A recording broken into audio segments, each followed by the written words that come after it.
Thank you. Please remain standing as I invite Mr. Everest Jamari to lead us in prayer.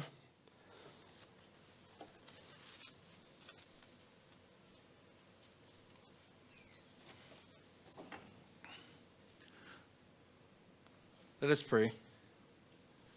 Let us give thanks for life and all the resources placed at the disposal of mankind. We pray for the wisdom that the resources placed especially at the disposal of the GEF Small Programs Program, that they may be always directed to those most in need and able to use them. And pray also that those resources will enhance the lives of all those impacted. May this morning's proceedings take place in a spirit of love and unity, and that all participants, physical and virtual, find value and satisfaction in making the proceedings a successful one. In the spirit of gratitude for being here in good health, we give thanks.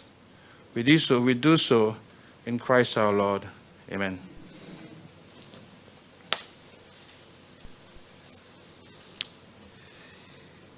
You may be seated. Thank you very much, Mr. Jamari.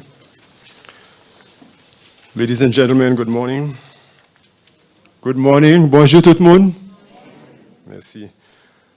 We are here for the launch of the OP7, as we call it at the GEF SDG UNDP, but it's the operational phase 7 country program, St. Lucia. My name is Ember Charles, and I'll be guiding you through the proceedings this morning. Before we start, I want to acknowledge in our midst some of our special guests. We do expect the Minister of Responsibility for Education, Innovation, Gender Relations, and Sustainable Development, Dr. Gail Rigobert, will be joining us shortly. The Permanent Secretary in the Ministry of Responsibility for Education, Innovation, Gender Relations, and Sustainable Development, Ms. Caroline Eugene. Dame Emerita, Governor General of St. Lucia, Dame Emerita, ex-Governor General, sorry, Dame Paulette Louisi, the Chair of the National Steering Committee, Dr. Rosemary Mathrin, and the former Chair, Dr. Barbara Graham, and members of the NSC who are joining us in person and also virtually, the President of the CUIN, Ms. Kanita Melius, Mr. Norani Aziz, who is the Executive Director of the St. Lucia Hotel and Tourism Association, Ms. Lynelle Malzer, Director of Innovation in the Ministry of Education, Gender Relations, and Sustainable Development.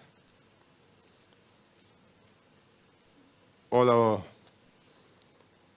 grantees who are here with us in person and virtually, and others who are joining us in person as well as virtually.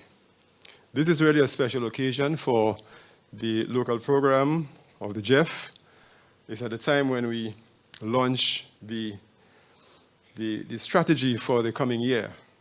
As you would know, that GEF has been in operation in St. Lucia for some time now and has made a significant impact on the lives and livelihoods of many communities in St. Lucia.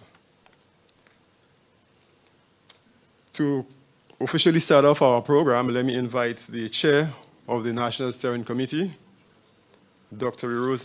Rosemary Husbands-Mathrin, to deliver the welcome remarks. Why is this changing? I didn't...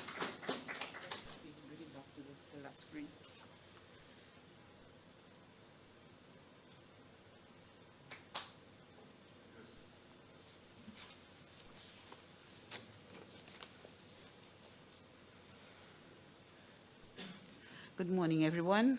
Let me adopt the protocol that has been well established by our chair of the proceedings, except to correct that Ms. Caroline Eugene is the PS in the Ministry of Youth Development and Sports.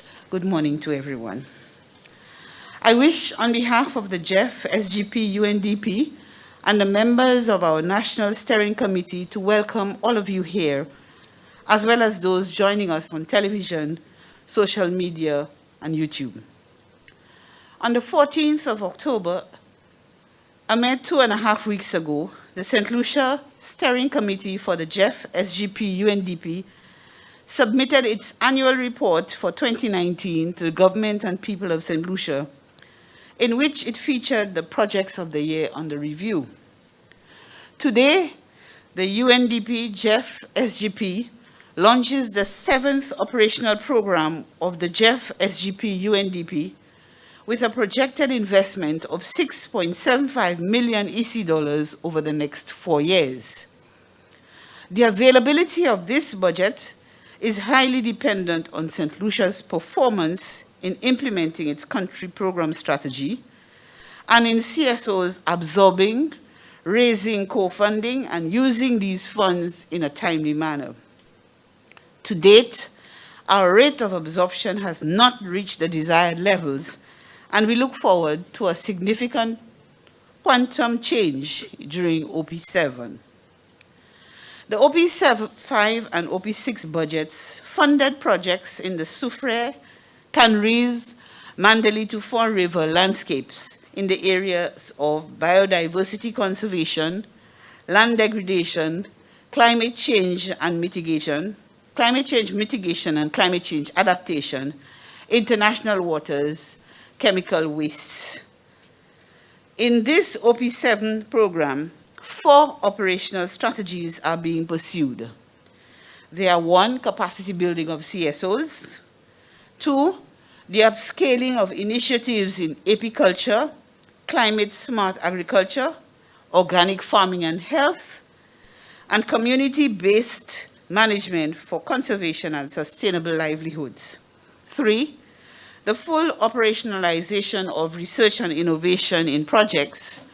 And 4, partnerships at the local and regional levels for effective knowledge sharing. I personally look forward to the development and upscaling of initiatives in the apiculture industry with its promise of new knowledge through research and innovation and cooperation within the region. The GEF SDG UNDP will continue to support the dialogue between civil society organizations, government, and the private sector, as it did through the Knowledge Fair in OP6, and will fund and promote projects of social inclusion, gender equality, and empowerment of vulnerable persons, which falls high on its agenda. With this short insight into our plans for OP7, I wish to welcome you to the launch of OP7 2020 to 2024, and we turn to a more thorough and detailed presentation by the National Coordinator. Thank you.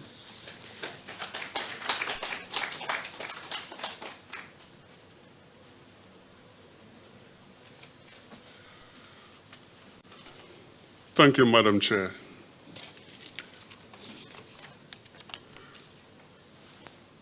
I would have accepted the protocol, but there are people in here I really have to identify before I begin to speak.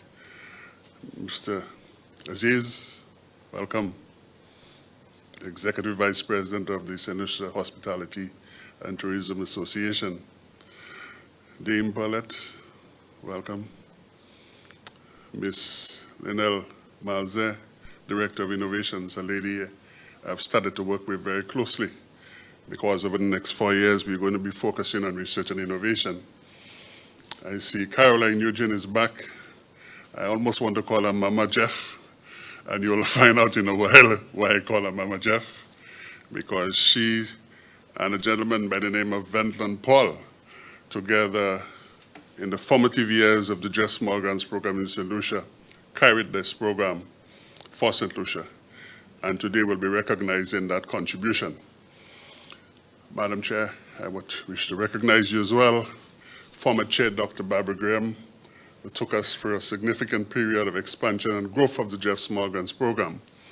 All the way from Choiseul, I really want to recognize Mr. Felix Human, the President of Bellevue Cooperatives, the Bellevue Farmers Cooperative. Welcome, sir, you and your special wife, your wife. Not that you have other wives. So, ladies and gentlemen, thank you for being there, persons in cyberspace, persons who are here today. It's always a delight to begin a journey Always a delight to present an intention, always a delight to present a program. But today I'll be digressing a bit in the initial presentation because I believe one of the points that we don't emphasize in our discussion of climate change and so on is the cultural context. And Prime Minister Mia Mottley's speech recently really caused me to think and ponder about the culture as part of our development. I want to begin by throwing you back to what we call a geological clock. If you take a geological clock, or if you take the first 12 hours of a geological clock, and you compare this to the universe, the lifespan of the universe of 4.6 billion years. So 4.6 billion years is equal to 1 hour. Ladies and gentlemen, human beings appeared on the earth at 1 minute before 12 o'clock. I want you to understand that. If you take 4.6 billion years and you put it equal to 12 hours, we as a species appeared on the earth at 1 minute before 12 o'clock. So 11 hours and 59 minutes, we were not there. And in that 1 minute, consider what we have done to the earth. That 1 minute is equivalent to about 200,000 years. And that is why many scholars now are calling the period we are in now the Anthropocene epoch. The Anthropocene epoch. A term that was given great credibility by Eugene Stomer and also by the Dutch chemist, Nobel laureate, Mr. Kreuzer. So remember that. We were late in coming to the earth, but the extent of our devastation is beyond our understanding. Even when we look at the reflections about climate change from reputable international panels and so on, like the Intergovernment Panel on Climate Change, the admonition is there. In 2007, the IPCC warned us, warming of the climate system is unequivocal, as is now evident from observations of increases in global average air and ocean temperatures, widespread melting of snow and ice, and rising global average sea level. That was 2007. Last year, the Secretary General of the United Nations, Secretary General Guterres, writes, climate change is the defining challenge of our time. Time is fast running out for us to avert the worst impacts of climate disruption and protect our societies from the inevitable impacts to come. Now, if you read this statement very carefully, he's suggesting futuristic, and at the same time, he's suggesting it is inevitable. So we are running towards a climate scenario in which the negative impacts are inevitable. So we've basically created a future in which the negatives are going to surpass the positives. We are in a serious situation, ladies and gentlemen. Before I proceed, though, I also want to reflect on our culture as well. Our great Derek Walker tells us we have been losing our culture. In A Flight of Pelicans, he writes, in my boyhood on our island, there was a sight which, like the vanished ritual of pelicans, of course the environment aspect, crossing the bays at dusk, was doomed to memory. The hoisting and moving of houses intact from one side to another by groaning neighbors in a rite known as the coup de main. The empty evening water may miss the file of homing pelicans, but another generation cannot regret what it has not seen. Friendship as a sweating and groaning burden. More than ecological disaster can happen to human nature. It can lose ritual and custom. When charity declines into nostalgia, we are all reduced. I want to repeat that. When charity declines into nostalgia, we are all reduced. Charity to neighbor, charity to community, charity to organizations, charity to our region, charity to the world. We have entered into a period, the Anthropocene epoch, where we are destroying the environment. In fact, at one point in time, there were pelicans in the Castries Harbor, but they have since gone extinct. Pelicanus occidentalis. They have since gone extinct. By who? By us. So we are losing our culture and we are losing our environment. But I want to go back to 1954. Martin Carter, a Guyanese poet, reminds us of where we came from. He writes, "I come from the nigger yard of yesterday, leaping from the oppressor's hit and the scorn of myself. I come to the world with scars upon my soul, wounds on my body, fury in my hands. I turn to the histories of men and the lives of the peoples. I examine the showers of sparks and the wealth of the dreams. I am pleased with the glories and sad with the sorrows, rich with the riches, poor with the loss. From the nigger yard of yesterday, I come with my burden. To the world of tomorrow, I turn with my strength." Carter, writing way back in 1954, before I was born, was telling us, despite the burden of the past, the future belongs to us, and we must look to the future for our strength. Culture has strength. In the last 20 years, Prime Minister Ralph Gonsalves has written extensively on Caribbean civilization.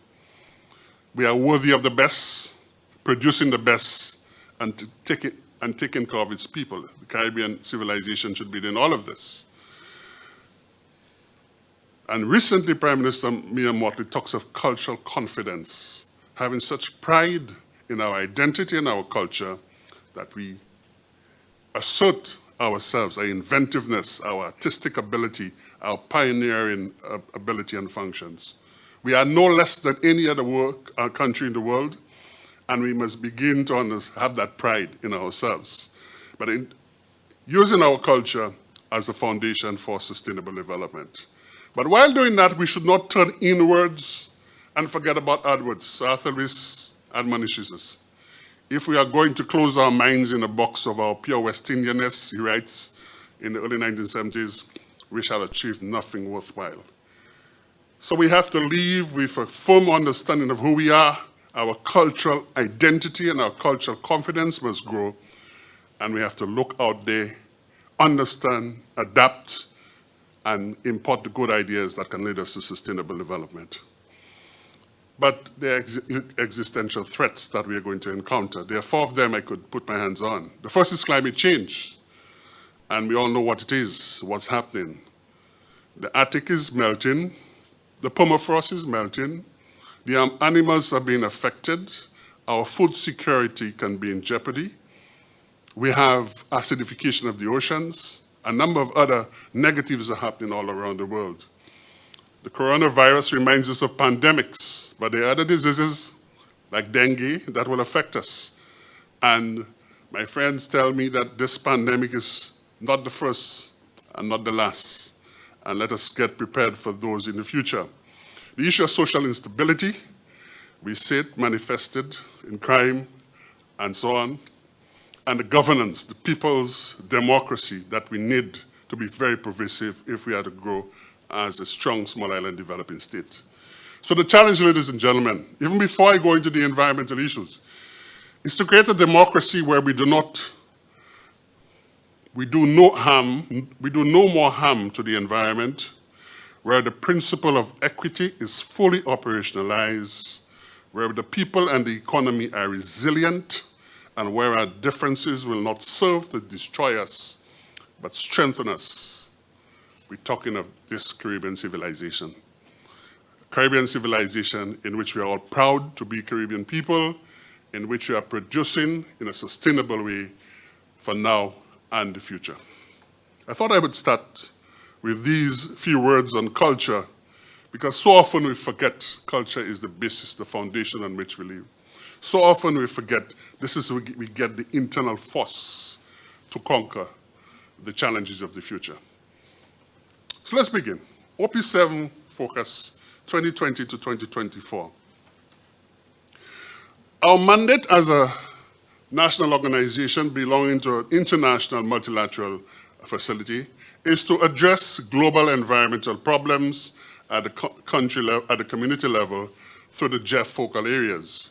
There are 6 of them: biodiversity, climate change, both mitigation and adaptation, land degradation, sustainable forest management, international waters, and chemicals and wastes.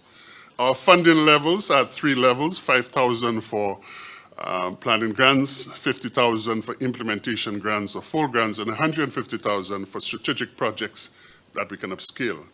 Whatever we do, we look at the 3 objectives: environmental sustainability, poverty reduction, and capacity development. Do no harm to the environment, reduce poverty as we implement projects, and show people how to fish. Don't only give them fish, but show them how to fish so that they can feed themselves in the future. And what is a country program strategy? It is a planning document. Every country needs one to access funding, designed and developed through a participatory process to enable the Small Grants Program to achieve impacts in a dynamic environment of competing needs, championed by different stakeholders with varying agendas. It is the primary document which clearly articulates the platform for programming in each country. It is a guide to program and project development. It lays the basis for project implementation, monitoring, and evaluation, and is a vehicle for developing and maintaining a results-oriented, knowledge-driven program over an operational program period, which is usually 3 to 4 years. Without this document, we cannot access funding. And with this document, it is an intent, it is a strong message to the world that this is what we are going to do as a small island developing state. So all my colleagues in 125 countries must produce a country program strategy every 3 to 4 years in order to access the money and begin programming for that period of time. In St. Lucia, the methodology we used was quite intense. We hired a consultant, and to understand how this document emerges, if you look to the left, northwest of the diagram, you see the UNDP Sub-Regional Office priorities. You see the GEF and UNDP global priorities there, and you see the GEF SDG global priorities. We had to review all those documents, distill from it what was relevant to St. Lucia. But that didn't stop there. We had to go and, of course, distill the lessons from OP6, which was the period ending to June of this year, identifying what we have learned, what were the outcomes of the projects, the 97 projects or so we had implemented in the previous period from 2012 to December 2019. We also had to look at all the priorities for St. Lucia from the various publications from the government of St. Lucia, looking at their focal areas, priority reports to the UN, identifying priorities. We also had to have stakeholder consultations. So the consultant went into Soufrière and to Canaries and had meetings with different cohorts, community consultations. All of that was brought together, because sustainable cities was going to be a new area of funding. We had meetings with the mayor of Castries and his CEO. All that information was distilled, analyzed, and out of that came our country program strategy. Our working principles, what drives us, we want to work in a decentralized way. We want to be transparent and participatory, inclusive. Efficiency is always a hallmark of what we do. We want to be flexible, particularly when we work in with communities, and we want to be cost-effective throughout the work that we do in St. Lucia and in the other 124 countries around the world. We went back and reviewed what our investment was for the previous 8 years. You will see we had funded 97 projects at December 2019, an investment of $6.39 million United States dollars, which is equivalent to about 17.2 million Eastern Caribbean dollars. Our co-funding ratios, the average was 1 to 1.44, meaning that for every $1 we invested in St. Lucia, we attracted 1.44 in co-funding. The employment generated, the estimated was 1,612 in that period. The income generated was about $737,000. That is from our projects. And the number of persons trained were in excess of 12,000 persons between 2012 and December 2019. These people were trained in everything from project development to aquaponics, to organic farming, to diving, to snorkeling, to water quality monitoring, and so on. All of this is listed in the annual report we presented about 2.5 weeks ago. This is the spatial spread of our projects. As you can see, it's all around the country with a noticeable cluster on the West Coast. And the reason is because we are mandated to focus on the poorest parts of St. Lucia, the marginalized canneries, ancillary, Soufriere, those places. It doesn't mean we don't fund projects in other parts of St. Lucia. I want to tell you that those pins are identifying where the grantees, that is to say, where the grantees are located, not necessarily where the projects took place, but where they have their address and where they operate from. This represents 97 projects at December 2019. Selection of landscapes. During OP6, we focus on 3 landscapes, canneries, Soufriere, and Mandalay to 4, Soufriere, and Mandalay to 4 landscape. However, in OP7, we have decided to reduce the number of landscapes from 3 to 2, primarily because of a reduction of funding and because at the East Coast, there is a medium-sized GEF project that has commenced, bringing in a lot more money than we have to that part of St. Lucia. So we will be focusing our investment on the West Coast, in the communities of canneries, and also in the communities of Soufriere, for reasons of poverty, for reasons of high biodiversity rates, and for the continuation of the benefits that have started to accrue to the people in those areas. When the consultant did her stakeholder meetings in canneries and Soufriere, the main strategies that came out of those consultations were as follows. Pollution is a serious problem in places like canneries, the Canneries River. In fact, one of the studies we did showed not only E. coli and other bacteria, but we are finding such things as caffeine and acetaminophen, the active ingredient in Panadol, in the waters now, not only in St. Lucia, but in the Caribbean. Imagine you don't have to buy Panadol again, you just have to, drink some water. So headache, Mr. Aziz, you know what to do. We are finding those active ingredients in the water supply, and one wonders what else there is. Solid waste management is an issue. Land degradation is another issue, and then the technical support that is required for CSOs to access the funding that is available out there. In Soufriere, well, we have said for years now, we have done a number of baseline studies in the water from the river and also the coastal zone. Land degradation is an issue in the hinterland, particularly Fort Saint-Jacques, coming down westward from the hinterland. There are serious issues there from bad land management practices, and also development of agroforestry and other income-generating programs. So these came out of consultations in those communities.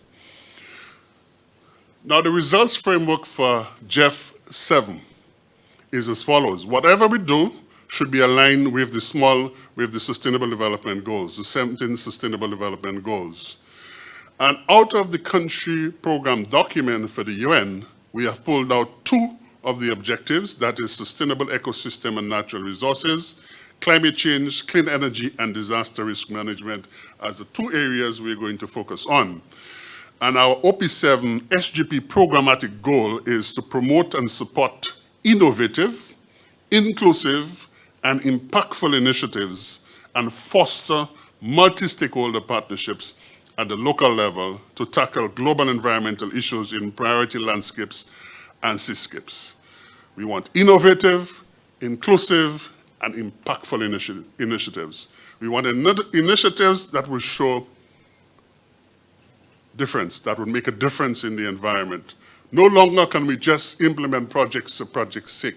We have to make sure those projects have a net positive impact on the environment. We have to make sure that the projects reduce pollution in our coastal zone. We have to implement projects that are going to bring about positive changes. Some of the strategic initiatives we're going to implement include community-based conservation of threatened ecosystems and species.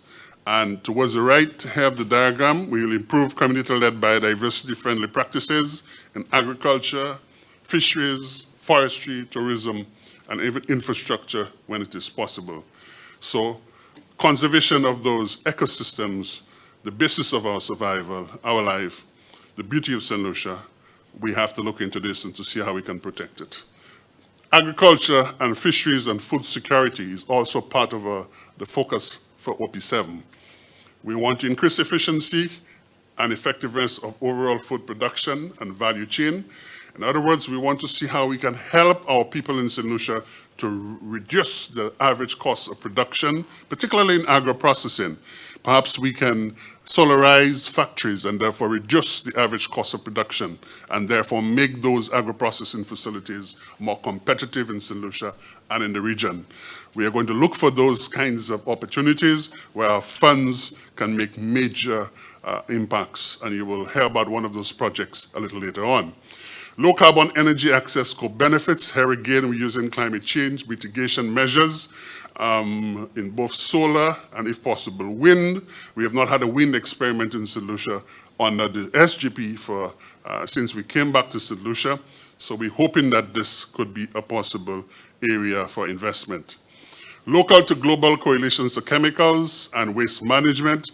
Chemicals have been found in all our foods now in different forms, in different concentrations, and though we have no causation, but there's some correlation showing that in parts of St. Lucia, where bananas were planted in high densities, the cancers are increasing in those areas. And we want to watch this very carefully. So we will try our best to see what we can do, particularly prevent the burning of plastics and prevent the dioxins from entering the environment. And of course, to reduce the chemicals in agriculture. We'll be launching a book today that was produced in St. Lucia with the St. Lucia Hotel and Tourism Association, and you will see how we have found ways to use biofertilizers and biopesticides from the own ingenuity of our farmers in St. Lucia. The new kid on the block, I call it, the strategic initiative, is Sustainable Urban Solutions. For the first time in St. Lucia, we are going to devote resources to a sustainable city, or moving Castries and other cities, other towns in St. Lucia towards greater sustainability. Everything from waste and chemical management, energy, perhaps alternative energy, transportation. We have the potential pedestrianization of the center of Castries. This is something that is of great importance to us. Myself, as an environmental planner, I look towards that kind of change in St. Lucia.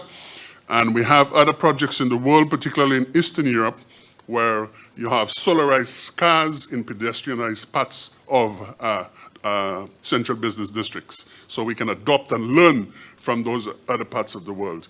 And we can have young men and young women who are trained to pilot those or to drive those solarized vehicles. Private sector, CSO government, private sector policy and planning dialogue platforms, continuation of dialogue, continuation of discussion of how to move forward. Now, it is important to understand that the kinds of problems we face today, one of my professors called them meta problems.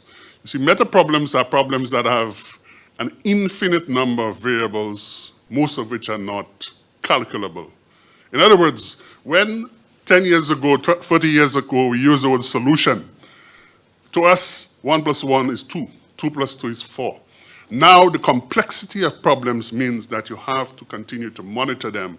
You have to continue to improve and learn while implementing.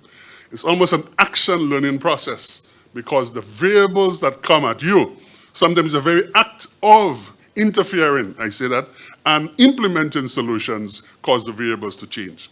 Interesting paper written by Tim Cartwright on this. So we're going to promote more discussion among private sector, government, and CSOs to see if we can come up with solutions that are monitored over time. Strategic Initiative 7, social inclusion is important to us. We cannot forget our poor, marginalized sectors of society. We are going to use this as one of our criterion for approval of projects. Knowledge management, capturing the lessons, storing the lessons, distilling the lessons, sharing them as much as possible.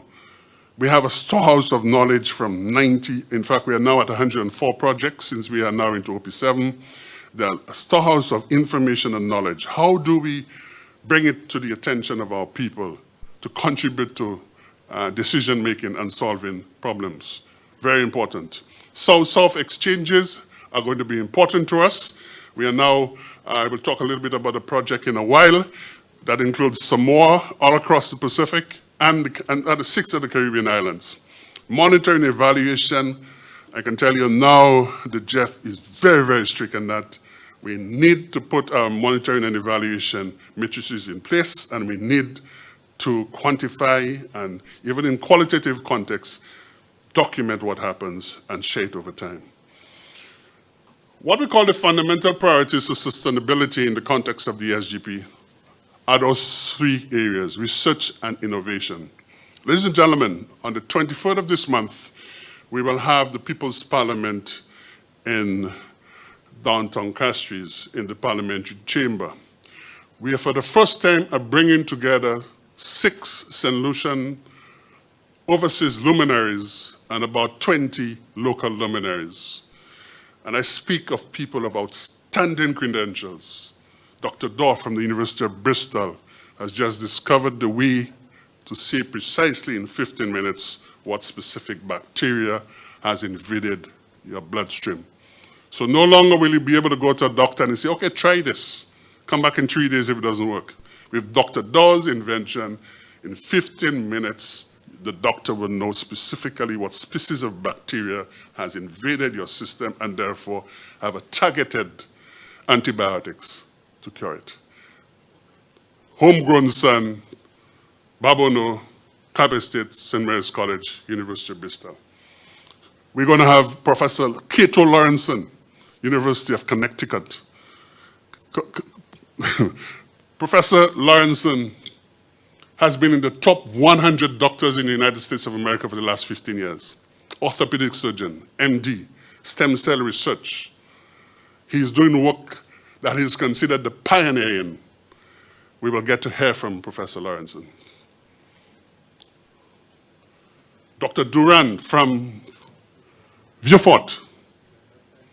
She's doing work at Harvard, MIT now. She's discovered the trigger that causes cancer to metastasize. St. Lucia, you hear what I'm saying? Our St. Lucians in the diaspora doing that kind of work. Professor Aldry at Mona doing work in social policy, deviance, and so on. These are the kind of persons you're going to be hearing from. In addition to our local luminaries, we're going to bring them together, and out of this gathering in the Parliament of St. Lucia, we'll have a document that will feed into what we call a Hiranora Declaration.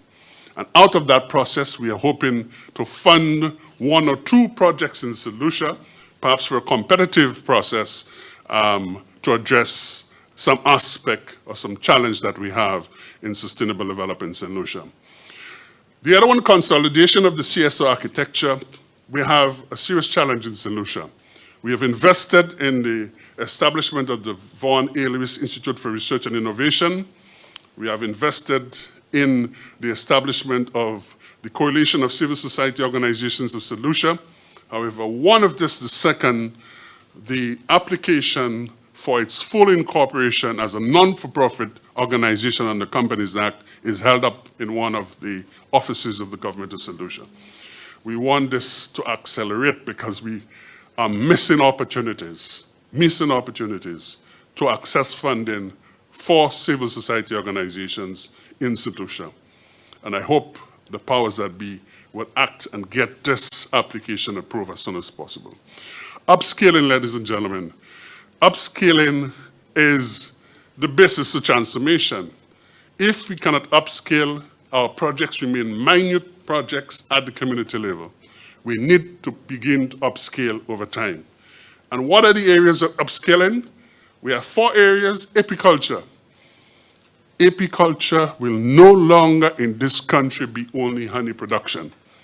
We will go up the value chain, we will prepare propolis, beeswax, and we will prepare apitoxins at 99% purity level, and we will export it at $99 a gram. Work the permutations, work the calculations out. Apiculture by itself can help us address the environmental problems we have in St. Lucia. And but when we are successful, and I'm telling you that not because I am thinking we will do it, we've already done it in a project in St. Lucia. One of our projects already have apitoxins stored. So what we are going to do, we are going to upscale this at $150,000 level.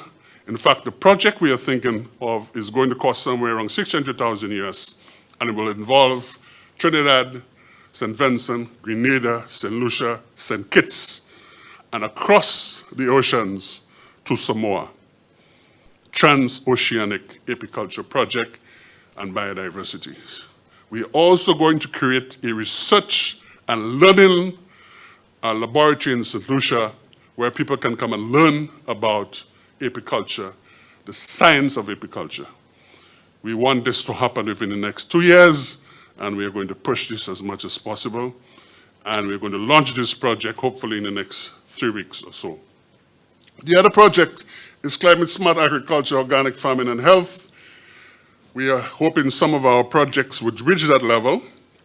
We have just funded a major project in organic herbs in St. Lucia for medicinal purposes, and we are in the process of creating a partnership between the medical fraternity and a group on the east coast of St. Lucia.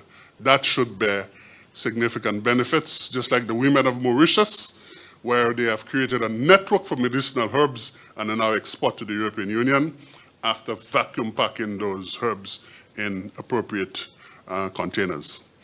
Community-based management of areas for conservation and livelihoods. We are looking at 2 possible areas in the Upper Fosse Jacques area. We hope we can move towards the establishment of an agritourism park, and we're going to propose to the government of St. Lucia that the hinterland of Canaries, you see, Canaries has been poor. Perhaps one of the reasons is because we have not discovered a comparative advantage of that community, and we need to begin to do that. And we believe if we create a research hub in that area, in the hinterland of Canaries, we can do it. And there are a number of organizations we are going to be contacting to see what is possible. So if the government of St. Lucia can look at the possibility of a national park in the hinterland, it's going to be good for trails, but also good for research, particularly in hepatology and other such areas. Sustainable cities, what are we going to do? We are going to promote discussions, dialogues on the issues, challenges of communities. Green belts and urban forestry, we are going to look at this with the forestry department to implement. The issue of solid waste and energy conservation will be of significance for us, and the pedestrianization in certain parts of St. Lucia.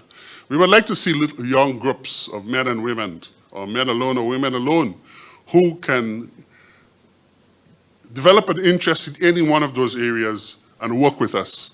We'd fund the projects. We'd mentor them, and hopefully they become viable and successful projects over time.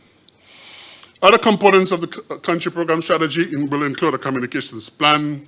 We have to go out there and begin to do some more aggressive resource mobilization and partnership development. We have started that with the St. Lucia Hotel and Tourism, the St. Lucia Hospitality and Tourism Association. We are doing that with ICA and others. Risk management is important these days. Monitoring and evaluation, and the all-important learning. How much resources do we have over the next 4 years? We are projecting an investment of $6.48 million Eastern Caribbean dollars.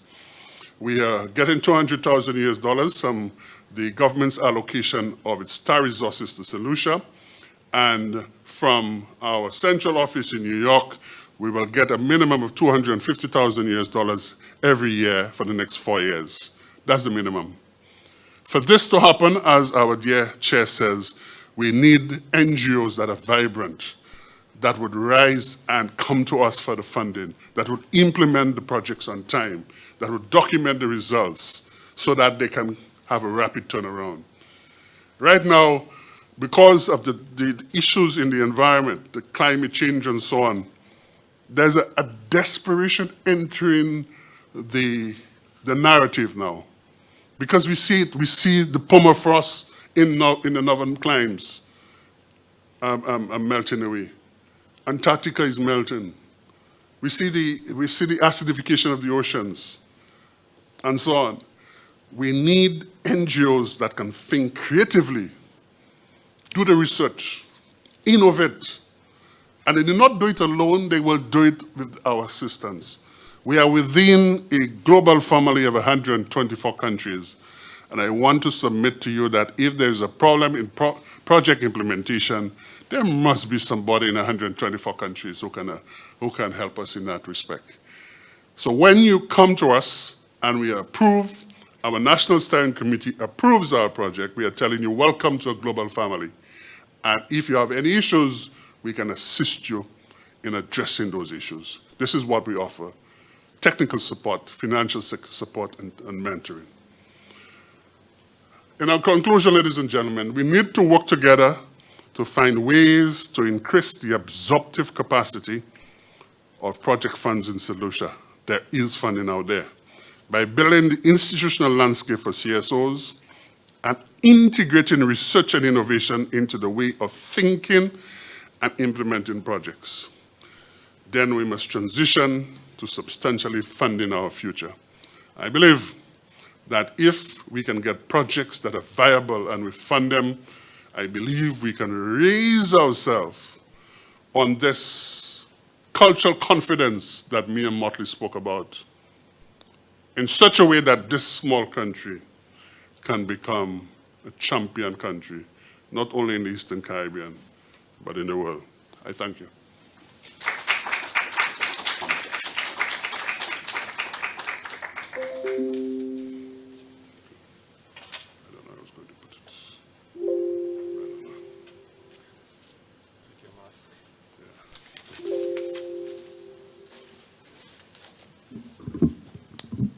Thank you very much, Mr. Romulus, for this very thorough presentation. It's quite a lot in this era of bite-sized information, quite a lot for us to consider, but I'm sure that this information would be available from the NSC office if you so desire. Let me remind you that the theme, as Mr. Romulus indicated for the GEF 7 program, is research and innovation for sustainable development in the Anthropocene era. Now, you would have to understand why that contextual information comes to you, because as a geologist, as a geographer, as an urban planner, Mr. Romulus would have used these sorts of frames. Other economists probably would use revolutions, industrial revolutions. Depending on what profession you came from, you may use different contexts. But the point remains that innovation and research are the basis of finding solutions for our problems. Let me recognize Mr. Joachim Henry, who has joined us. Mr. Henry is representing the leader of the opposition, and all of you who have joined us since the start, we want to welcome you as well. We do expect the Minister of Education to join us shortly, but we'll move on to the other aspect of the program while we await the arrival of the Minister. And I would invite Mr. Romulus again to the podium to present checks to 3 grantees: the Soufriere Marine Management Association, Raise Your Voice, and the St. Lucia Civil Service Workers Multipurpose Cooperative Society. Thank you very much, Mr. Charles. Let me just bring up this. No, I'm trying to. What's happening? Which one? I can't. That's frozen. It's not working now. Which one? No, I can't get the cursor. Here you go. Where is it? Okay. Okay. Ladies and gentlemen, what we're going to do today, what we're going to do now is to present to you 3 projects that we approved recently for funding in St. Lucia. We will first call on the representative of the Civil Service Workers Multipurpose Cooperative Society Limited. That group will focus on cassava production over the next 2 years. They are going to not only plant the cassava, harvest the cassava, but create an agro-processing enterprise out of it. They intend to sell it to their members, but also to their customers around St. Lucia. The total budget is $75,544 US, and we are contributing $35,377 to that, with cash co-funding of $7,359 and in-kind co-funding of $32,808. Remember, cassava has a low glycemic index, and remember, it is nourishing, and it is out of our soils. It has come from pre-Columbian days to the present. Ladies and gentlemen, let us recognize the St. Lucia Civil Service Workers Multipurpose Cooperative Society Limited. Thank you very much. The next project comes from Raise Your Voice St. Lucia Incorporated, Ms. Catherine Silas. Here again, this project comes from the issue of marginalization of women, the issue of the brutalization of women. You see, I am being brought up by a mother, and I understand those things very well. And what Catherine and her group has done is to approach this from the economic and the empowerment angle, but also attract to that such things as reduction of carbon footprint, such things as rainwater harvesting, and such things as capacity development for confidence. And therefore, this is a significant project. The government of St. Lucia is contributing land to that project, and Catherine and her group has been able to attract a significant grant from the Inter-American Foundation. The project will cost $404,377 US. Our contribution is $50,000 US, and cash co-funding of $304,111 US will come from the IAF and several other donors, and in-kind co-funding of $130,266. Ladies and gentlemen, in 2 years' time, the agro-processing enterprise of this women's group will be bringing at least 3 products to market. Ladies and gentlemen, Catherine Seals.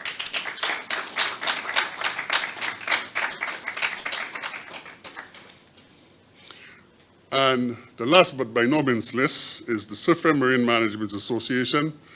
I see Mr. DeVoe is coming forward. He's a member of the board of the SMMA. The problem I spoke to in my presentation about pollution or water contamination in Surfair, we need to address this problem as soon as possible. We need to address it in a definitive way. And this project, as it is called, addressing the water quality issues faced in the Surfair watershed, not just the coastal zone, and the Surfair Bay, by strengthening policies, water quality monitoring, and fostering community awareness. This project will look at the policy framework for the management of water systems in Surfair. It will revise the fisheries regulations and also revise the statutes that have led to the establishment of the SMMA. It will do some training, and it will also develop a permanent monitoring system. I've always said in Surfair, if there is one indicator that tells you what the quality of the environment is the quality of water. The total budget is $150,604 US. GEF SDG will be contributing $42,407 US. cash co-funding of $68,030 US, in-kind co-funding of $50,166. Mr. DeVoe, thank you. Let's recognize Mr. DeVoe.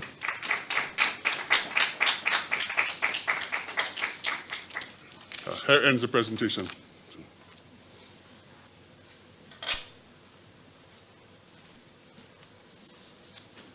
Thank you, Mr. Romulus, and thank you, grantees, for joining us for this presentation.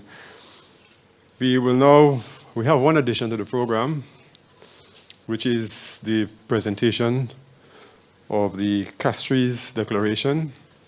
Mr. Romulus? Thank you, Mrs. Master Ceremonies. The Castries Declaration came out of our knowledge fair some 2 years ago. We met in Parliament and we focused on quality soils, quality food, and health. And out of that came a draft declaration which we actually put online for signatures. At the time of printing that declaration, on Friday, we were somewhere around 2,800 signatures. This declaration speaks to the challenges we face for food security, nutritional quality in St. Lucia. It makes recommendations on how we as a nation should address the situation, and it is the collective output of a number of persons in the Parliament, including doctors and lawyers and taxi drivers and persons in agronomy and agriculture. Our chair will be reading a short section from this declaration, and thereafter, I see the minister is not here, a presentation will be made to Mr. Joachim Henry on behalf of the Leader of the Opposition. Madam Chair.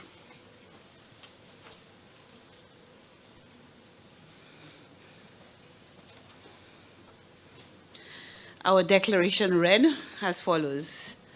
Whereas on the 10th day of December 2018, a cross-section of St. Lucians met in the Parliament chamber in the city of Castries in St. Lucia at the People's Forum to discuss issues and raise awareness about the integral relationship between a healthy environment, the use and effect of harmful chemicals in the farm-to-table food chain, the benefits of an organic way of farming and eating, and the need for research and innovation to address these issues under the banner From the Soil and Water to the Palate, a Healthy Journey.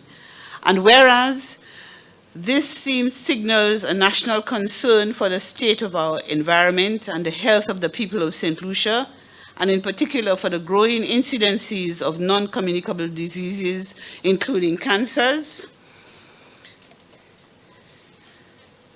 we invite all St. Lucians, civil society, community-based organizations, the differently abled, and the media to assist in driving the change to a sustainable and healthy food production.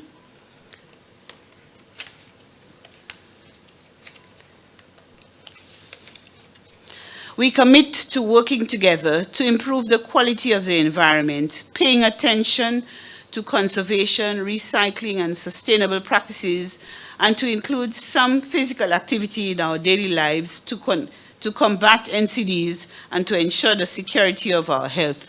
This declaration was prepared and approved in the Parliament chamber in St. Lucia on the 10th day of December 2018 at the People's Forum and presented to St. Lucians for support and endorsement. And now we give a copy, we present a copy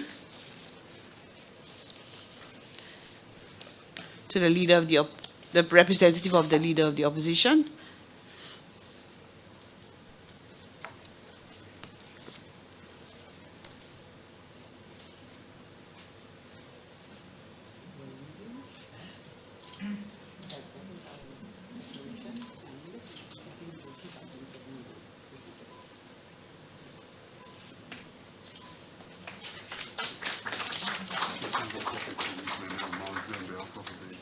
On behalf of the Minister, we'll give a copy to Ms. Lynelle Malzer.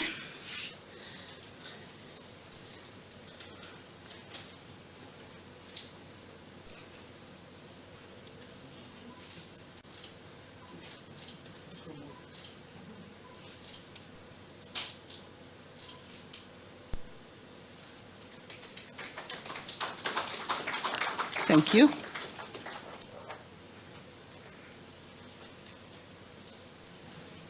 Thank you, Chair. The next item on our program is the launch of a book, an introductory guide to organic fertilizers and pesticides, safer and healthy alternatives for all. And we have a few brief remarks from individuals who have been involved in that project. Let me first invite Mr. Felix Herman, President of Bellevue Farmers Group, Bellevue Farmers Cooperative, to deliver a few remarks. Mr. Herman.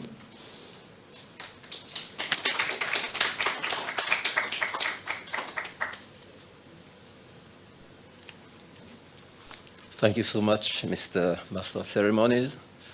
I would like to adopt the protocols already established and to say how pleased I am on behalf of Bellevue Farmers Cooperative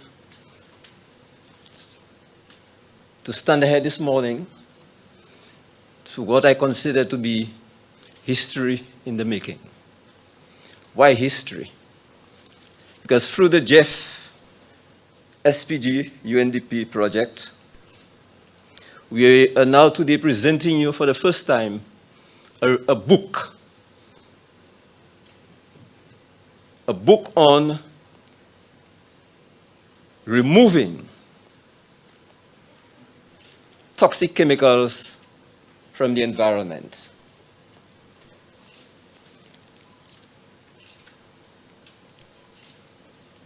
Let me, ladies and gentlemen, bring you the genesis as far as the production of this book is concerned.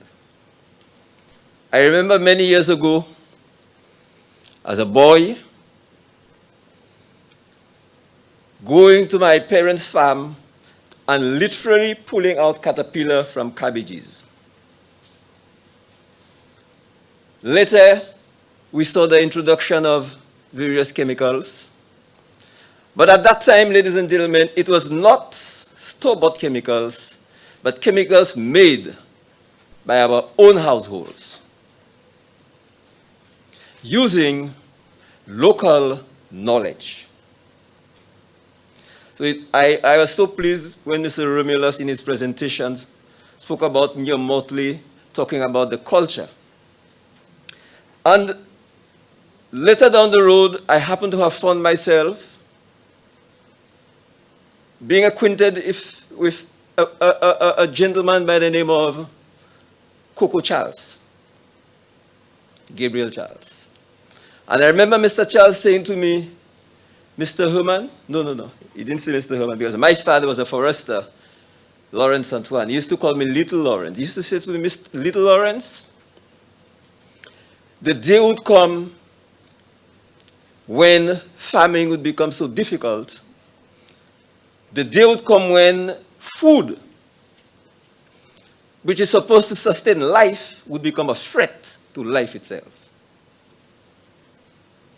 I never understood this at the time.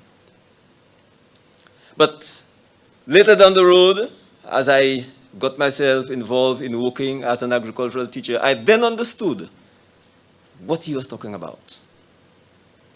And this project, transitioning, that brought this book from toxic chemicals to non-toxic chemicals through research, demonstration plots, innovation,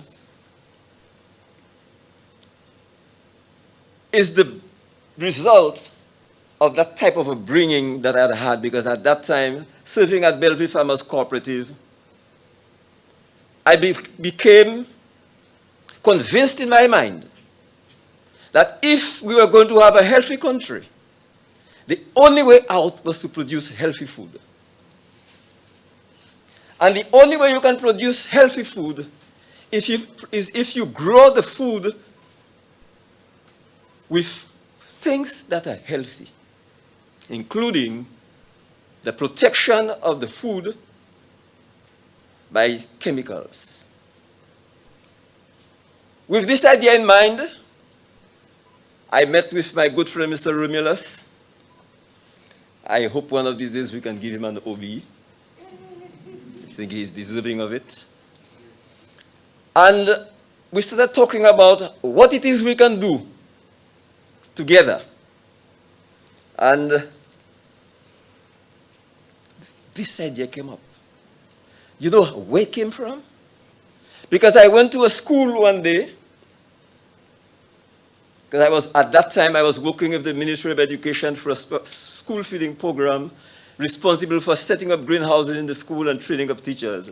And when I got there, ladies and gentlemen, what I saw was the teacher, well covered, clothed, spraying agrochemicals, and a few minutes later, the students are walking into that garden. It means that the residue, the fume, these kids are walking right into it without protection. Now, I want to state that these young minds, these young bodies, being exposed to the heavy toxicity of those chemicals at such an early age can sometimes have devastating effect as it relates to fertility.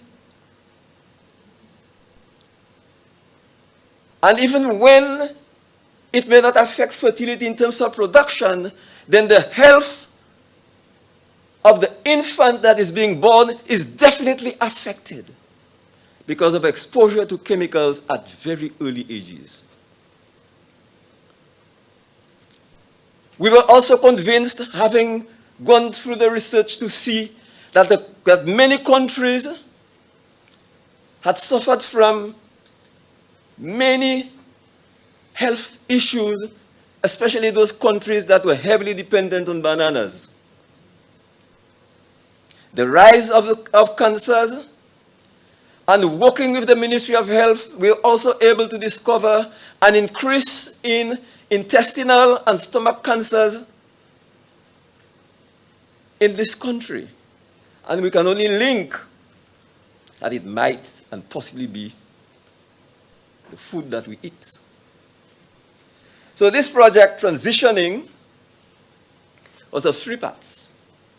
One, we ran a toxicology workshop for over 120 persons within the country in all sectors of the economy. Very successful. The report is available. 2, we started training, and the training was based on the theme, soil health is human wealth. Why this theme? Because unless your soil is kept healthy, then the food you produce from the soil is automatically not going to be healthy. And soil takes time, and Mr. Romulus will tell you that it takes a long time for soil to be developed. And we can destroy it within days, I see now. The training went to a number of secondary schools, and the training involved how to keep your soil healthy, but more importantly, with a partnership with the Ministry of Agriculture, we experimented with a number of innovations, use of local plants to create pesticides that were able to treat agricultural produce, the cabbage, the carrots, the tomatoes, plants that were used many years ago in medicines. For example, guava. Many of you here, those as old as me, would remember when you have a stomach problem, if a diarrhea, you just had a few young guava leaves and you are better within a few hours. What was it taking care of?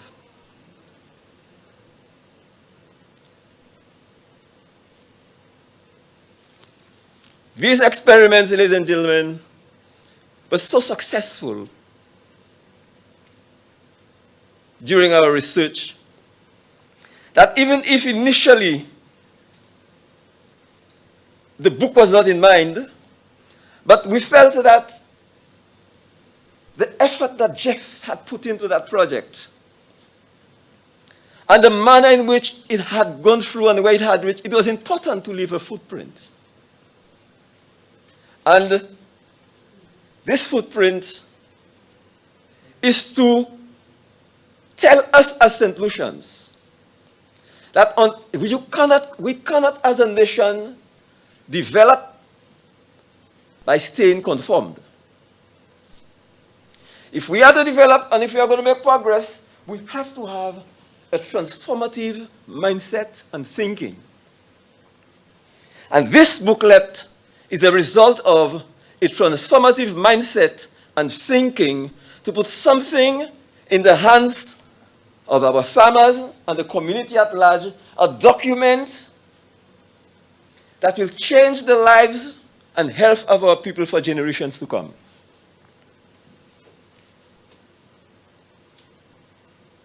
The health of the country is dependent on a healthy workforce. And if people are not healthy, you cannot be productive. Spending hours and hours on sick leave and in bed and in hospitals with the mega resources that we have available to us will cause a downgrade in our productivity. But with the launch of this booklet today and a reduction in the toxic chemicals, we will see a change.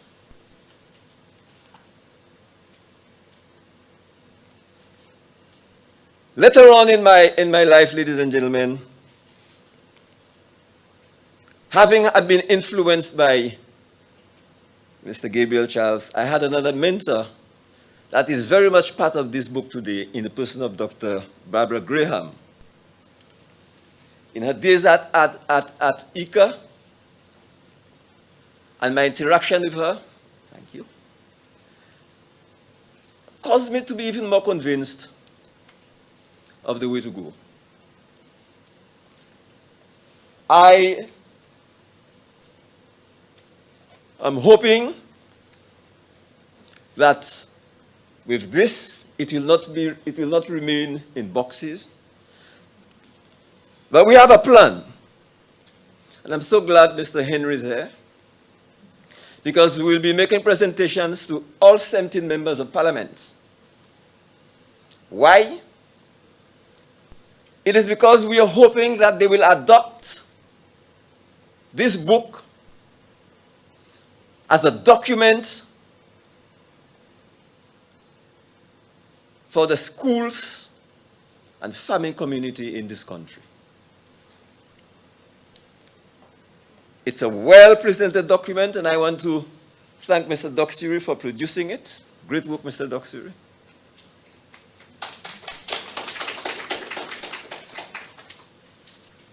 We are hoping that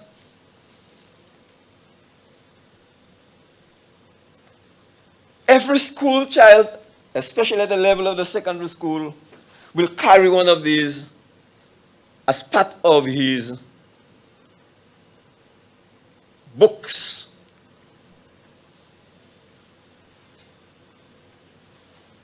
And I'm hoping, and my plan is, from the Bellevue perspective, working with Jeff and our partner, the Hotel and Tourism Association, we will launch a special committee. We are hoping that we'll be able to speak to the government. We are moving into a very special season. And I plan, and Bellevue, and I'm sure Jeff will be that the document can form part of the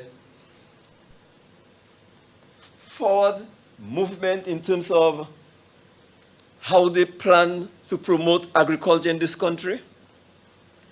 Because, ladies and gentlemen, if we were not convinced years ago, now we have to be convinced because we've seen what COVID has done. More persons were planting in the backyard. More persons were planting in the home. And how can you use a toxic chemicals in your backyard where you have small children and pets?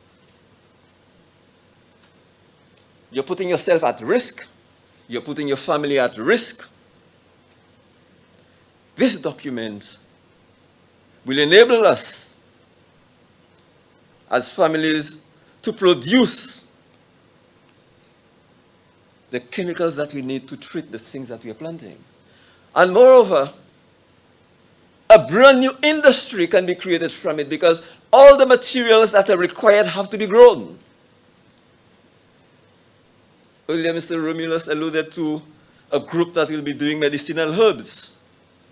We will expand, they can expand from medicinal herbs to the plants and herbs required to produce those chemicals.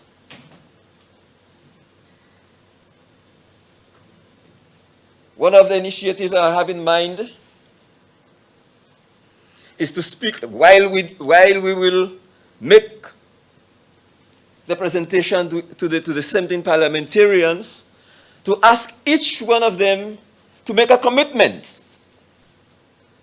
to purchase at least 250 for the constituency out of the funding that they receive through the CDP project. If this can be considered, ladies and gentlemen, it means that what we will see is a transformation of the way development is considered. Because this booklet, the 250 that they receive, can be provided to the farmers in the community. Because we have a serious, serious issue of land degradation and water pollution, directly linked, and Dr. Braham, you've worked for many years on this, on the level of toxicity within the soil system. And we are so fortunate today to be forming what I consider to be one of the greatest partnerships of all time in the history of this country. The farmers and the hoteliers are coming together to introduce to this country a transformative document that will change the way we produce for life. It can improve the tourism product that we offer, because now we will offer something brand new, that when you are in St. Lucia, you eat only organic. It will provide the means and drive to push the organic farmers, because no longer will they be searching at what to do, but they will have it in their hands. The material in there, ladies and gentlemen, can create industries. So in a few years' time, it can be found on the shelves, in stores. What I see is that as a judge of the science fair for many years, I have seen a drop in projects as well as little or no innovations. So I'm hoping that if we can put this in the hand of the students, during the science fair we can see some of the products up for the science fair.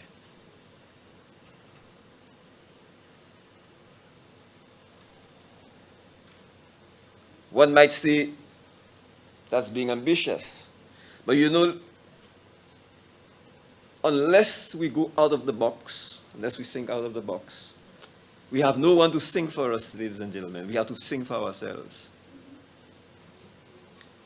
And we have to come up with a new plan, a new thinking, a new mindset. That is why we have this document.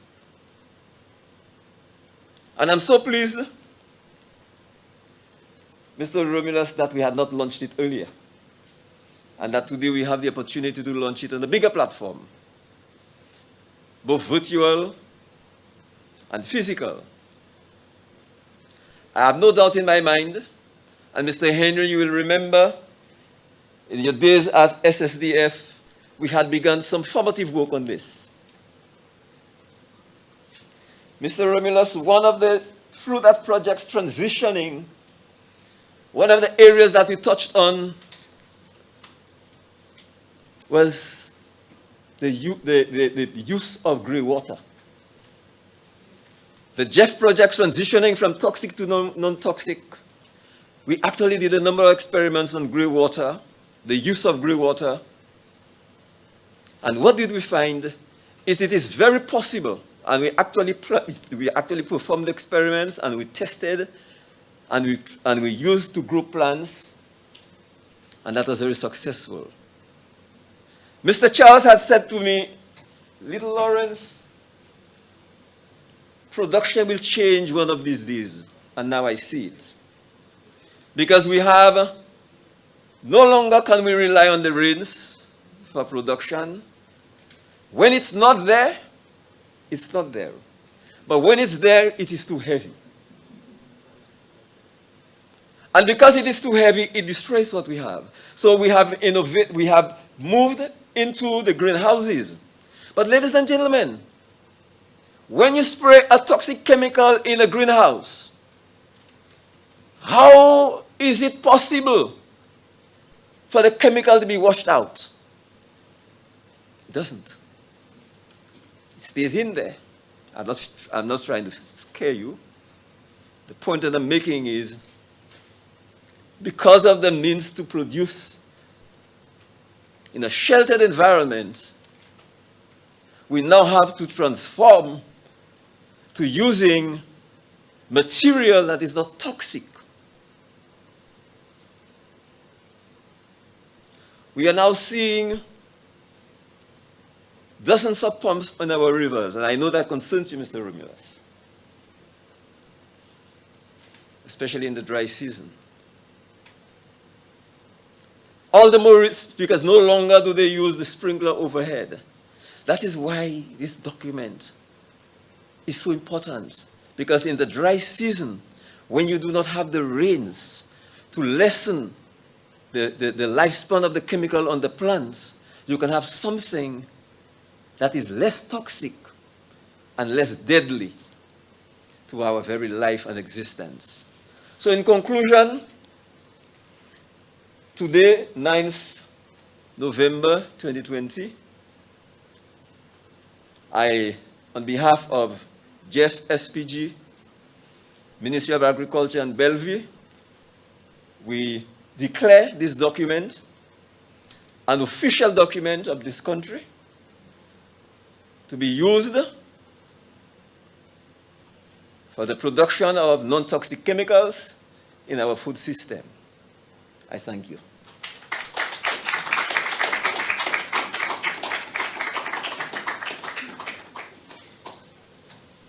Thank you very much, Mr. Homan.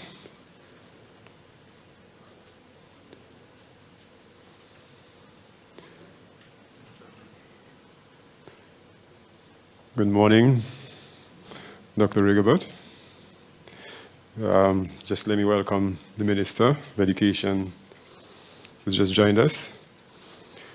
And we will just take you through the two sets of brief remarks related to this item before we invite the Minister to the podium. Yeah, it's okay? Yeah. Okay, so let me invite Mr. Noorani Aziz first, Chief Executive Officer of the SLHTA. And immediately following Mr. Aziz would be Dr. Barbara Graham, former chair of the NSC, who would provide some brief remarks related to the project on the book on natural fertilizers and pesticides. Mr. Aziz?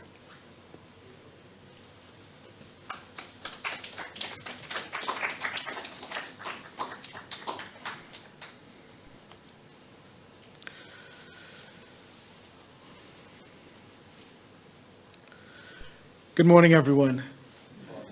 I'd like to adopt the standing protocol, but add the Honorable Minister's name to the list. It gives me great pleasure on behalf of the SLHTA to be with you all here today. At this launch of the 7th operational program of the Global Environment Facility Small Grants Program in St. Lucia, and the launch of our organic fertilizer book.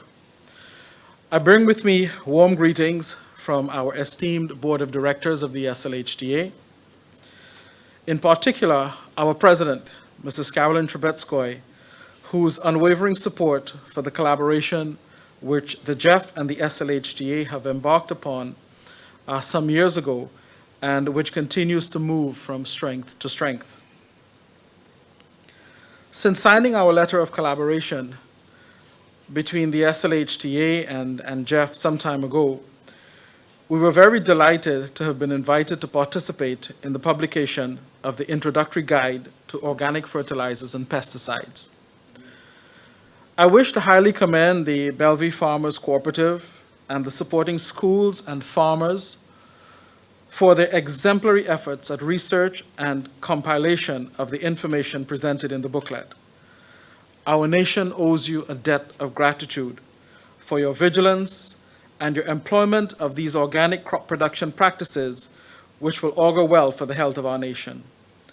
In an age when the temptation is so great to use unnatural means to augment crop production, your resilience and commitment to pursue organic ways of fertilizing and reducing pests will do its fair part in supporting the health and well-being of our children and their communities. Earlier, Mr. Romulus spoke of meta problems, was it? So now we have the motivation to create meta human beings with meta minds to address these meta problems.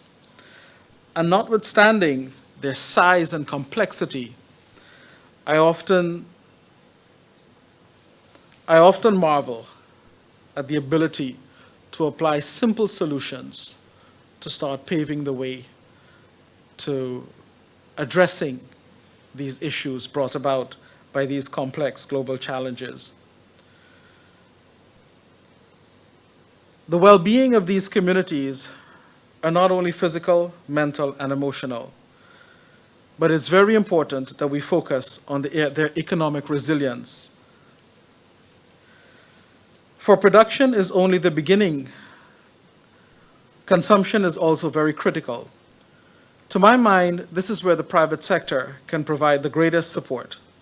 Understanding the market forces that inspire production quality, dependability of supply, and wealth creation are key to business relationships between agriculture and other sectors. For many years now, we have wondered why the tourism industry continues to grow in terms of numbers from strength to strength, but notwithstanding that, we see the contraction of the farming or the agricultural sector. And a number of years ago, the SLHDA sought to understand more clearly why this ever-growing gap was an experience that we just couldn't seem to solve in a major way.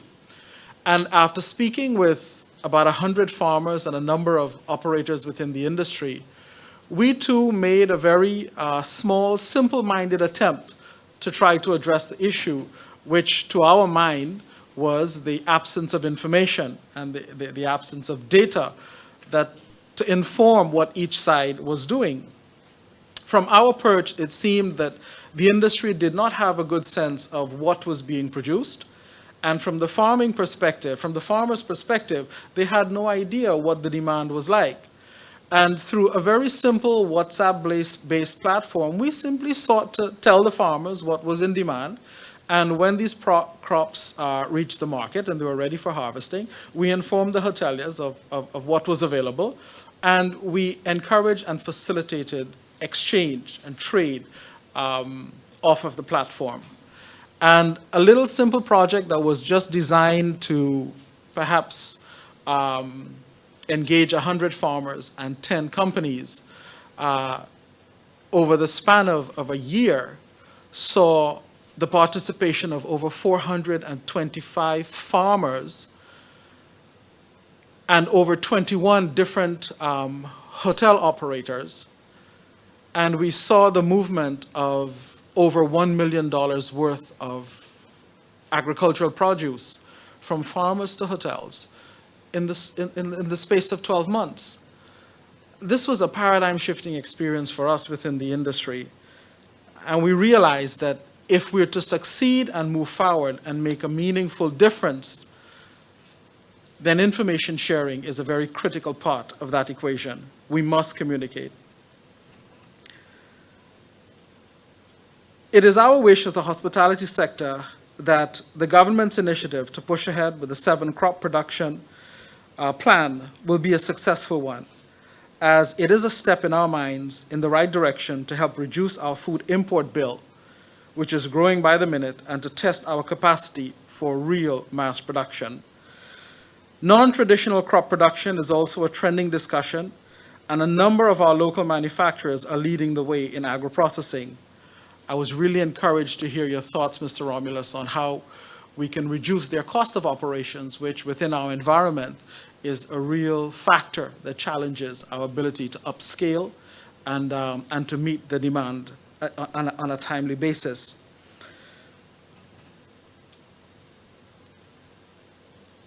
The SLHTA is firm in our commitment to these partnerships because we know if done correctly and if done properly, they can usher in a fresh wave of opportunities for economic diversification, healthcare cost reduction, improved productivity, and make our communities more resilient to economic shocks.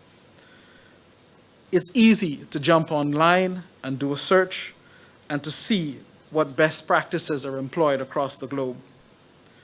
What we must do right now is find or identify and find those practices which have the best applications to meeting our needs and bridging the gaps that exist in our island economy. To Mr. Romulus and his esteemed group of advisors and directors at GEF, I salute you all. Well done. The SLHTA is grateful for your efforts at tackling these challenges, as big and as insurmountable as they may seem, and by doing so, engendering hope, inspiring action, and attaining success with real results.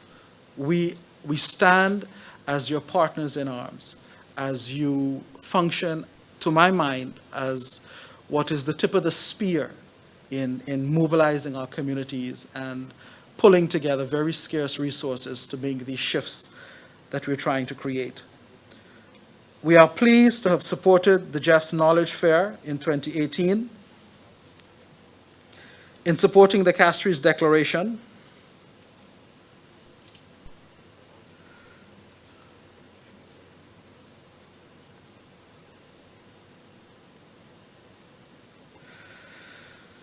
and signing a letter of collaboration in 2019, and now providing financial support for the publication of over 500 copies of St. Lucia's first introductory guide to organic fertilizers and pesticides, prepared by the Bellevue Farmers Cooperative through your small grants.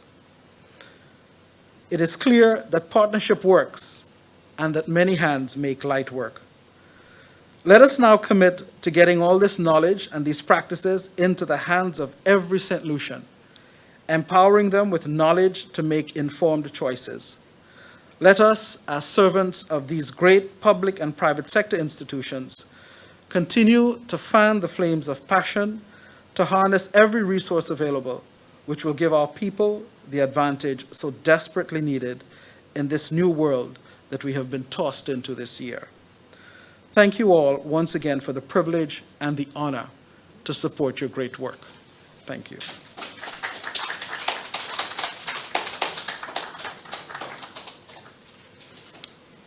Dr. Graham, I'll have to put you on hold for a while. Ladies and gentlemen, please join me in welcoming the Minister of Education, Innovation, Gender Relations, and Sustainable Development, Dr. Gail Rigobert, to address us. Dr. Rigobert.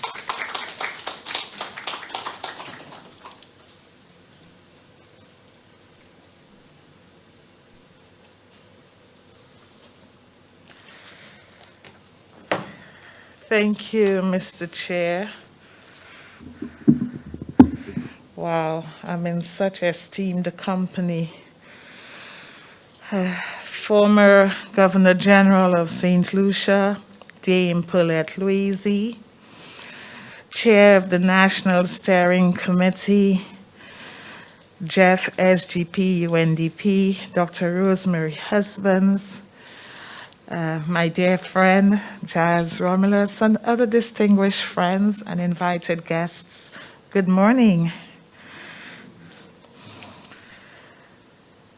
Distinguished guests here and in the virtual world, I offer warm greetings to you this morning as we herald the 7th operational program of the Global Environmental Facility Small Grants Program of the United Nations Development Program here in St. Lucia. This event has caused me to flash back to February 18th, 2019, where in this very space, I declared the launch of the Decade of Research and Innovation under the theme, Unleashing Our Creativity, Crafting Our Destiny. A challenge offered and accepted through the GEF SDG UNDP. The sentiments which I held then are even stronger today as we lay the columns that will flash us forward to crafting a St. Lucia that surpasses our creative best at this time. 1 year later, we inched even closer to the goal, supported by this 7th operational program, with a focus on research and innovation. Coincidental? The number 7 has deep significance, in fact, deep philosophical and spiritual significance. It denotes perfection, completeness, cogence. Hence, this is a very poignant moment as the articulated ambitions for the Decade of Research and Innovation begin to unfold. When I, on behalf of the government of St. Lucia, declared that the Decade of Research and Innovation envisaged the following: 1, to stimulate a culture of innovative scientific thinking and analysis accentuated by nationally driven research orchestrated to offer sustainable solutions through evidence-based decision-making to our manifold socioeconomic challenges, a situation which is now compounded by the advent of COVID-19 and the existential challenges of climate change that presently threaten the quality of our future. To significantly augment our capacity and ability as a small island state to respond to and offer solutions to issues that impact us and others alike in the area of agriculture, education, business development, climate change, natural disasters, health, and wellness. The warring uncertainties of our times have diversified opportunities and solutions which we can bring to not only St. Lucia, but the wider world. The 6th operational program has triggered the emergence of a trending apiculture industry, sustainable agro-processing initiatives, high-tech farming solutions, enclosed systems with IT and organic methods, sustainable tourism as well as alternative energy within sustainable production systems. As Minister with responsibility for education, innovation, gender relations, and sustainable development, my focus is and has been on moving the aggregates of making the bold, informed, and decisive actions, moving beyond decisions to actions today, to create the livable future of tomorrow. Our government is making enormous efforts to catch up with the developments and standards where they relate to research and innovation. And I remain committed to the bold hashtag of the Department of Education, Innovation, and Gender Relations, which is that of hashtag making it happen. I continue to work towards the fulfillment of aspiration for innovation hubs and ecosystems to support the exploits of our emerging entrepreneurs, both young and old. With confidence, I can report that before the dawn of 2021, St. Lucia will have a science, technology, and innovation policy to herald and support the actionable steps toward the creation of a sustainable nation, a sustainable future for all in our beautiful St. Lucia. I therefore wish to laud the efforts of the NCPC and Invest St. Lucia as we continue collectively to cut through the silos to create the nexus for growth in industry and research and innovation. Of note, too, are the efforts of the Vaughan A. Lewis Institute for Research and Innovation, known colloquially as VALIRI, and the Sir Arthur Lewis Community College, where a culture of high efficiency is in sight, where our learning and research institutions reach a standard in pure and applied research, which is shared and transferred to the business and industry, or to business and industry over time, with the full recognition and protection of intellectual property rights. To this end, I look forward to the tremendous growth in academia through more publications, doctoral work, and professional or specialized portfolios as we move towards becoming global leaders in top-level research and development. And Giles, you know how fond I am of the knowledge fair in that regard, an important impetus in realizing that ambition. Our united efforts now, ladies and gentlemen, are of paramount importance, because we have come to understand that in the absence of raw materials such as diamonds and gold, what we do have is our intellect, our culture, our heritage, our people. We have produced 2 world-class laureates, so we know that we can climb the highest mountains in terms of accomplishments because of the quality of our human resources. And every time I reference that accomplishment, I hasten to add that we should not reference it as if it is that we've reached our maximum carrying capacity as it pertains to Nobel laureates. And the ambition should always remain that we produce some more. So I must say that yet again. I believe that on its completion, this is 7th operational program phase of the GEF SDG UNDP will bring a baseline of success which is reliant on our creativity, innovation, education, and research. We need to see the opportunity there could be and reorganize the way we work, and to do so with urgency. The world is changing very fast right before our eyes. Chris Grosser once said, opportunity doesn't happen.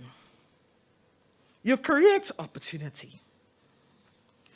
So permit me to do some forecasting and to indicate that what we are doing here is consciously, purposely, deliberately seeking to create opportunity.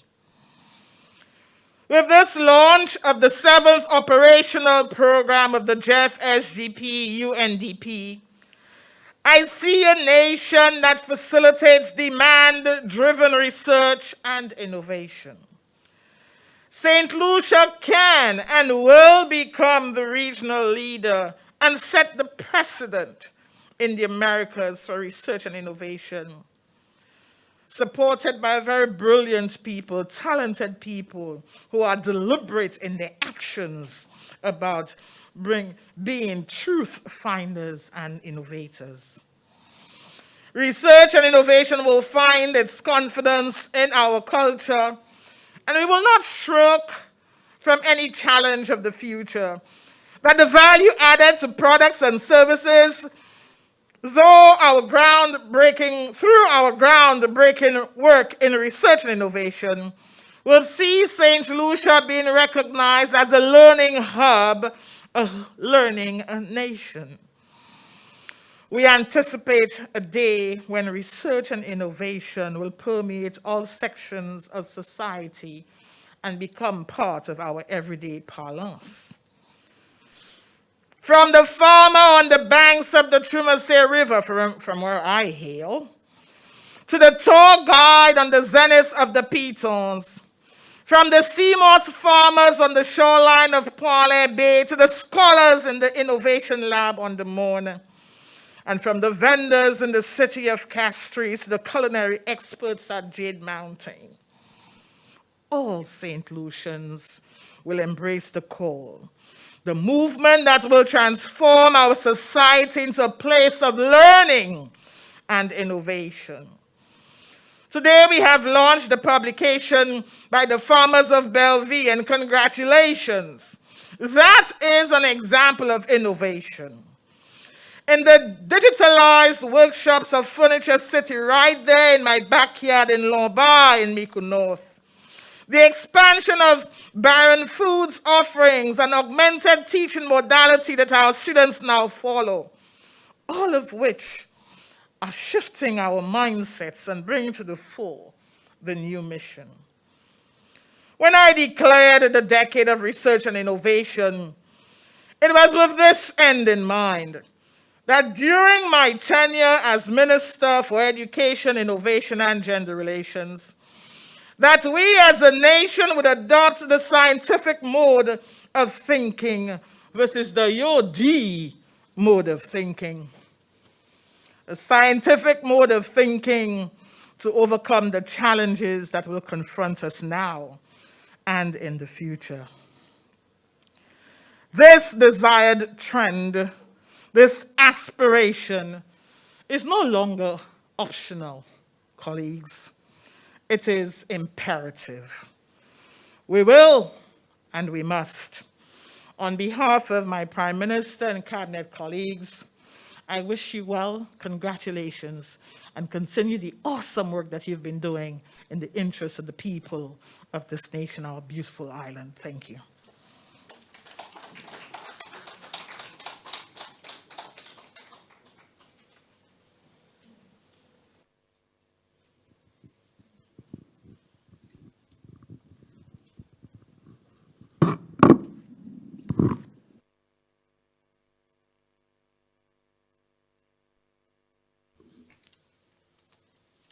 Thank you very much. Mr. Felix, is this? It's on? Thank you very much, Dr. Rigobert. And GEF SGP UNDP normally does not ask you to do anything without rewarding. We'll reward you with a copy of the book which is just launched. And let me ask Mr. Herman to make a presentation to you. I trust the photographers would want to. He's going to autograph it, so you're first on the block to get a signed copy.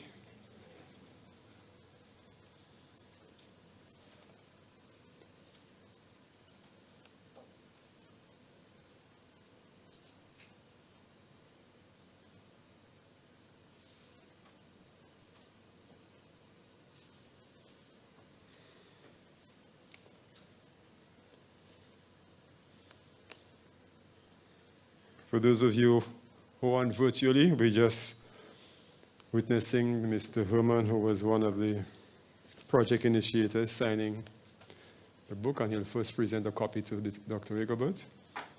This is done by the chair of the NSC, Ms. Dr. Matre. Thank you. And in our true spirit of Western parliamentary democracy, we would invite the leader of the opposition's representative to follow through. Thank you very much, Dr. Rigobert.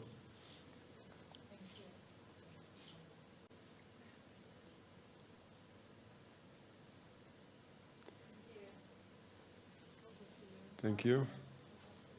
Mr. Joachim Henry, to receive a copy on behalf of the leader of the opposition, presented by Dr. Rosemary Matre.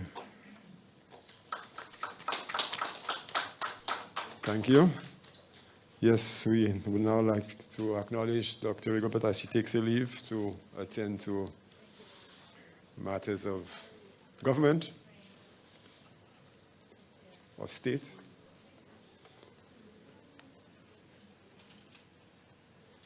Ladies and gentlemen, we'll continue for proceedings, and Dr. Graham, I know you've been waiting patiently. All of you have been waiting. And we now have some brief remarks from Dr. Barbara Graham, former chair of the NSC, GEF SDG UNDP. Dr. Graham.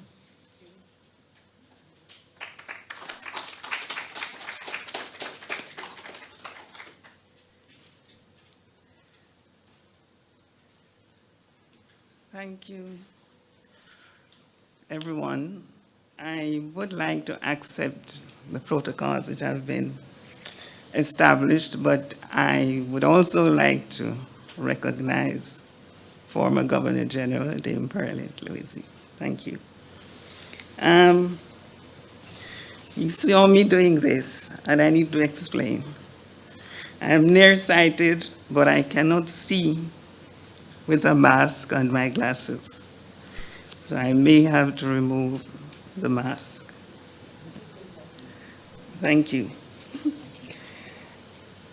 I've been asked to speak very briefly and specific to the document, the publication, and I've been asked to do it in 5 minutes. So I have 4.5 minutes to go. I have noticed that the document focuses on organic fertilizers and pesticides, and we have listened to the presentations before. But I would like to broaden the context a little bit, and then towards Giles' presentation, Mr. Romulus, in terms of putting it in the context of climate change and climate variability, and then take it back to the local situation. When I opened the book, which was the first page, the acknowledgement, it brought to the forefront the ongoing strategies, practices, and projects and participatory approaches to resilient farming systems for sustained productivity and sustainable livelihoods in St. Lucia and globally. It focuses on the health of the environment, or more specifically, the agro-ecosystem, soil, water, and micro-ecosystems. And it will, in this regard, it will positively impact a healthy food production system, as the Bellevue Farmers Cooperative indicated earlier. An overriding element to organic soils and management of pests and diseases is, in fact, climate change, or the threats of climate change and climate variability. So one of the good things about this document is that it is a timely reminder that although up to 6 months ago, our top priority was how to build adaptive capacities in the sector, agriculture sector, against climate change and climate variability, we have been a little bit distracted by the pandemic, and that is well understood. We're talking about lives. And what I'm saying is, while we can be hopeful that the pandemic will be managed, it has been managed before. In terms of CC, climate change and climate variability, we have not seen that promise from the global perspective or the local perspective based on the uncertainties of climate change and climate variability. In this regard, the BVF Cooperative and the GEF St. Lucia must be commended for bringing home the first publication that drives the links within the natural environment, that binds its natural resources in the agroecosystems, small farming systems, and a nutritionally healthy food-based system within the context of the predictions of climate change and climate variability. This is of significance as climate change, the dominant state factor in agroecosystems, has added a new dimension to the resilience or the considerations for resilience in the farming systems. Based on predictions, natural resources in agroecosystems are likely to change as climate itself changes with uncertainties in rainfall amounts, temperature regimes, and soils. Based on the geography and topography, based mainly on geography and topography, agroecosystem provides the natural resources for sustainability of the farming system. We in St. Lucia have observed, recorded, and reported through the St. Lucia National Communications, the UNFCCC, predictions of likely negative impacts of climate change and climate variability, particularly as it relates to peaks in annual rainfall, long droughts, and unpredictable droughts during the seasonal wet periods. Building resilience in farming systems is therefore a priority for our country. As such, most of not all, if not all persons in this room would be aware of current policies, strategies, and ongoing projects to build resilient farming systems in St. Lucia. Against this background on the importance and the contribution and the potential impact of the manual prepared by the BVFC on organic farming emerged very early. If I may say that again, against this background, my thoughts on the importance, contribution, and the potential impact of the manual prepared by the Bellevue Farmers Cooperative on organic farming emerged very early. In fact, I was somewhat surprised that somewhere on the first page, the manual was described as a simple manual. I stopped for a while and I thought about it, because just reading that first page, I did not see a simple manual. And I hope that you'll agree with me in the next 4 minutes. First and foremost, the geography, topography, and soils make our island system, and in particular, the location of the large majority of our farms, increasingly vulnerable to climate change and climate variability. In this regard, building adaptive capacities for organic soils and farming systems is a pathway to resilient farming, perhaps the only pathway to resilient farming, with the likely predictions on the impact of climate change and climate variability on sustainable farms. The focus of the BVFC is correct, as soils built on organic matter are not only highly fertile because of the extent with which they release nutrients for growth, as well as produce healthier food. Of extreme importance for St. Lucia is that these soils function best because of their high soil water holding capacity, the ability to hold this water for longer periods. They do not erode easily during high rainfall peak events, such as we have in St. Lucia.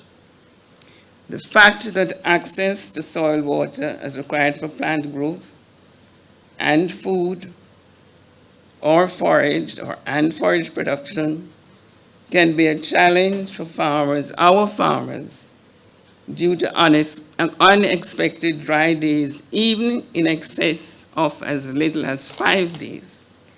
We immediately bring our minds to thinking how very important it is to build soils or resilience in soils, soils that are resilient, particularly because of high water holding capacity and because of the fact that they can hold the water for a longer period and they do not erode easily when we have our peaks in rainfall. Widely practiced and with, with less erosion and higher and longer water holding capacity, we could add reduced soil runoff into our rivers and coastline with the likelihood of less pollution of our waterways. And we listened to Mr. I'm a little embarrassed, Herman. Forgive me, there's a little bit of age up here as well, Mr. Herman. And waterways, as he spoke of the toxicity of our waters. Notably, the manual provides many different on-farm organic matter production methods appropriate to the different socioeconomic and sociological circumstances of the farming systems. Much of the material for now is readily available, but with demand, consistent access to material for building soil could require better organization and coordination, including protected or conservation areas for selected plant species. The participatory approach to building adaptive capacities within the farm household was evident as well. This is important as reportedly resilient farming systems are demonstrated in the capacity of the farm and the farm household within the system. Not just what happens on the farm, but the capacities, adaptive capacities within the persons involved, the farmers, is very important.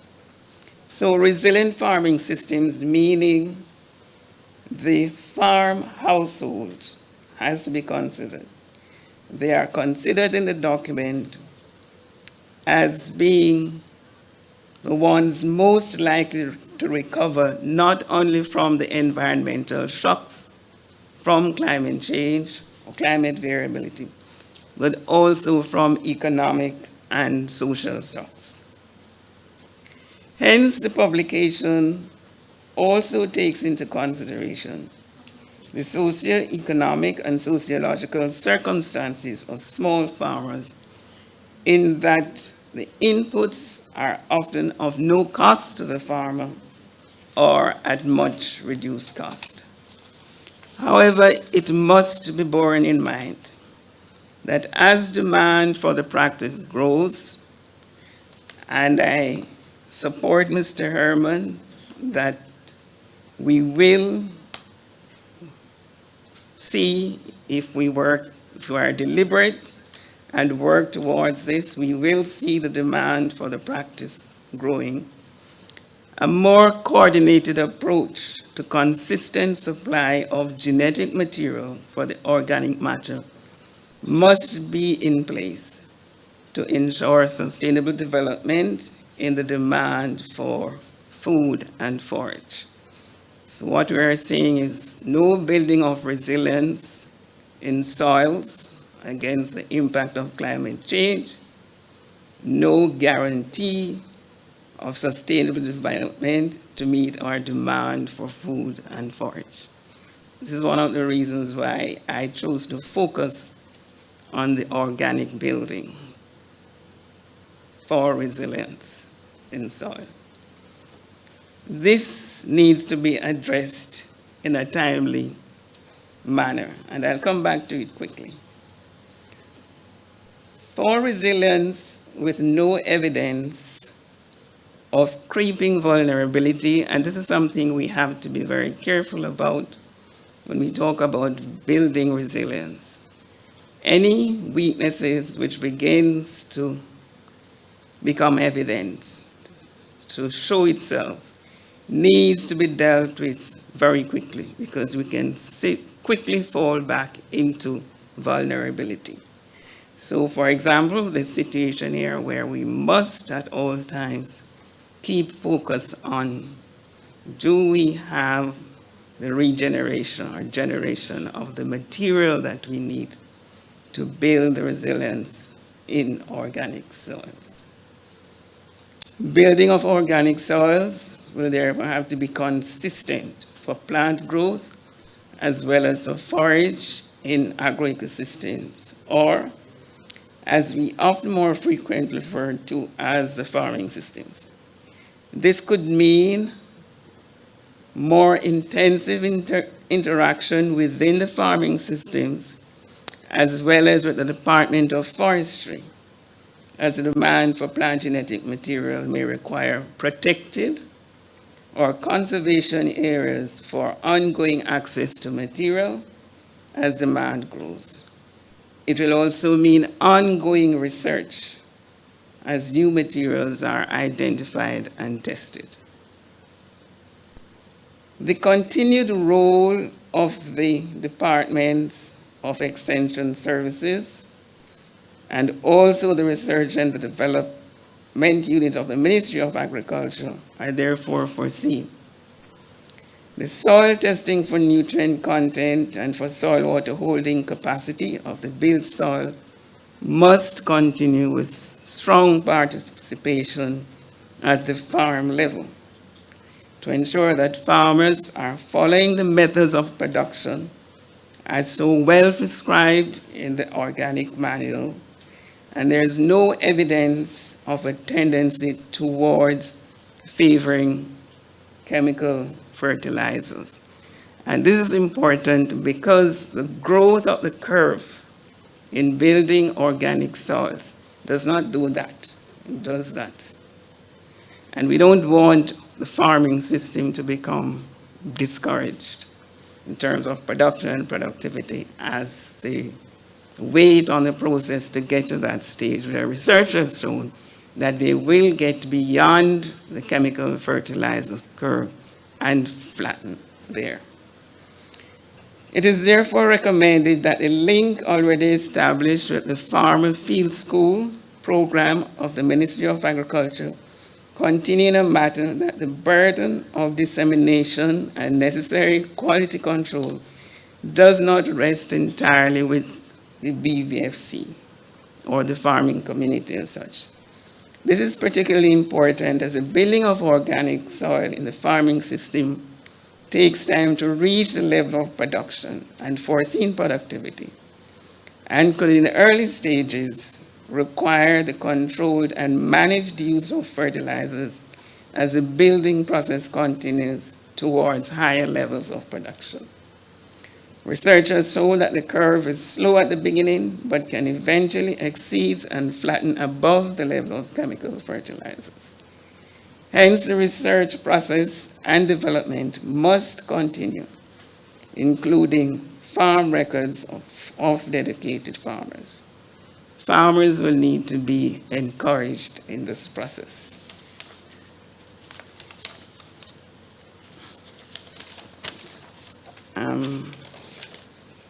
Probably have another minute.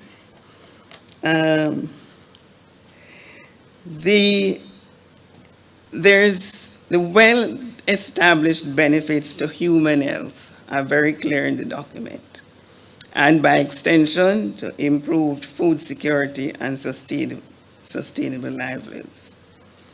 It is therefore a publication which should be, or consideration should be given to the document as a reference or a guide in all projects for increased adaptive capacities for resilient farming, for food or forage.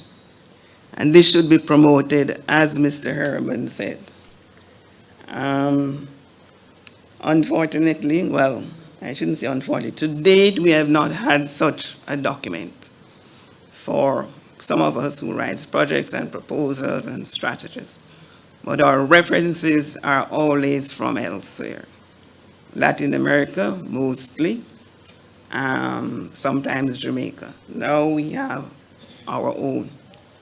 And therefore, I think I support Mr. Herman very strongly that this document should be promoted as a reference document. I don't know how the language will be, what language will be used, but that there should be careful attention to this information being included, integrated in the work relevant to resilient farming systems, which is what we're looking for. It would also be useful if the MOA would establish linkages of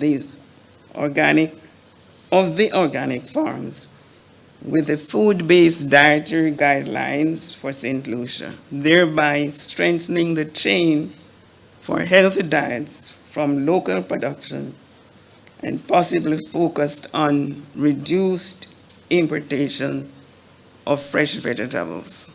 And someone else referred to that because we don't know for sure about the methods used in terms of the production of the fresh vegetables that we import.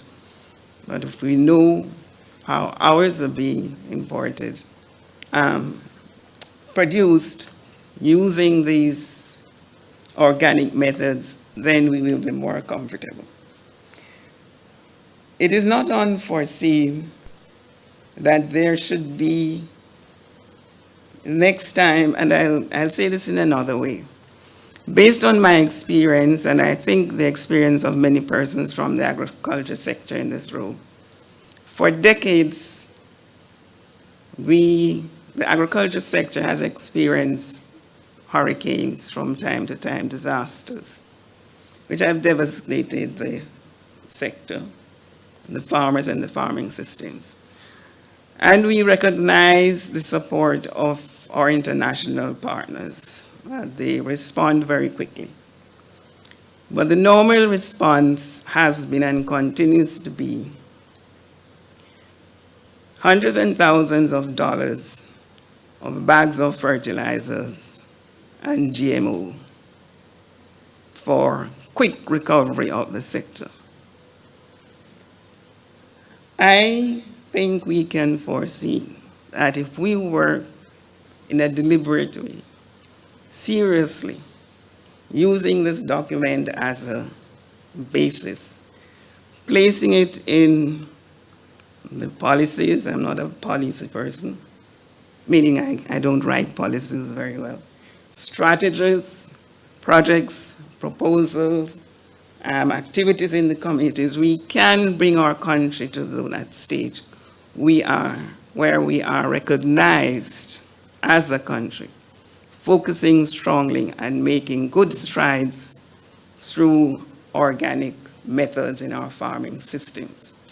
And so there may be the day when someone will think for a second time that instead of sending to St. Lucia $250,000 US dollars of chemical fertilizers and GMO seeds for quick recovery, you could think in terms of supporting the regeneration and restoration of the elements and materials for our organic farming systems.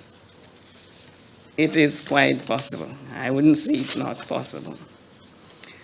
Little has been said about biopesticides, and this does not reflect that it's not as important as building organic soils, but I believe, and I think there is agreement, that central to building resilience in our farming systems is that achievement of an organic soil system in our agro-system that holds water, increases water capacity, holds the water, and provides the environment for microorganisms.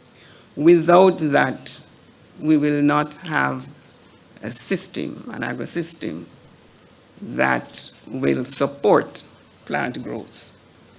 But I must say that I wouldn't leave the impression that the pesticides, biopesticides should not be given serious consideration for two reasons. One, which Mr. Herman mentioned, and that is the health aspect of it. The second one is that with rising temperature, we can see over time a serious change, significant change in pests and diseases, which if not dealt with, can change our biodiversity. If that happens, if that should happen, then you can immediately see that once our biodiversity is changing, this is where the genetic plant material we need to build, continue the building resilience in soils comes from. That material, we will need it over and over and over again. For biodiversity changes because of the negative impact of pests and diseases, then we are almost back at stage one, because we need now to be looking for new types of genetic material to keep building the system. So the issue of the biopesticides, to address that, is extremely important and is very critical, because we also need to follow that process. They both go together. But I thought that in 5 minutes, I chose to focus on the building of resilience through organic soils, because it's the broader issue. And I trust that in another session, Mr. Herman, someone else will deal with it. I trust that I have brought some clarity. If there are people here who are not in the agriculture sector and understand the challenges of building resilience in the agriculture sector with climate change, we'll really begin to see the value and the potential value of this document. And it's not a simple document. It brings clarity to the situation. It targets very well. It's deliberate, but it should be considered for a more developmental approach nationally, as I like to put it that way, whatever the language is that one would use, and it should not just remain as is. It should not just be on shelves. And I'll say this very quickly, because we have seen other types of documents which we have said it's a good document for the sector. We buy them, they go on a shelf, and 5 years after, we can't find the document. And I would really like to encourage the powers that be, and the BVF and the GEF, to keep a close eye on this one. But the BVFC cannot do it alone. We need a strategic approach to get this to the place where it attracts the attention of technical assistance and more funding to get it to happen. Thank you.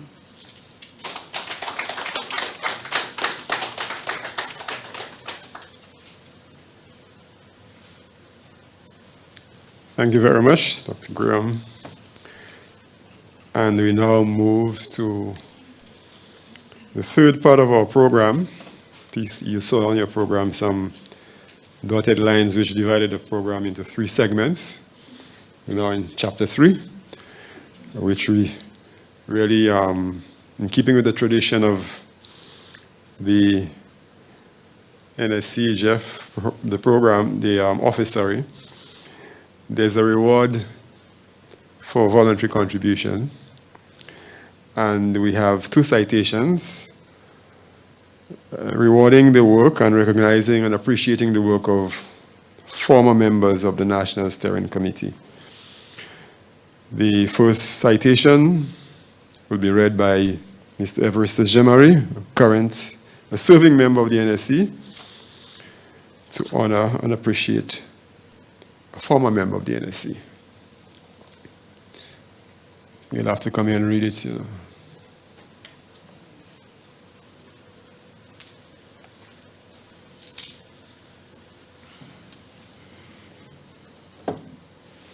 Citation, Barbara Lyle Graham.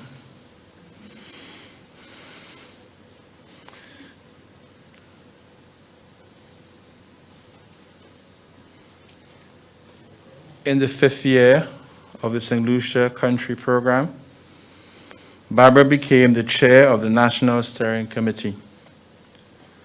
The request for her service to country was met with an immediate yes. Her work ethic was sustained and admirable, and she is credited for taking the program through its first significant growth and expansion period.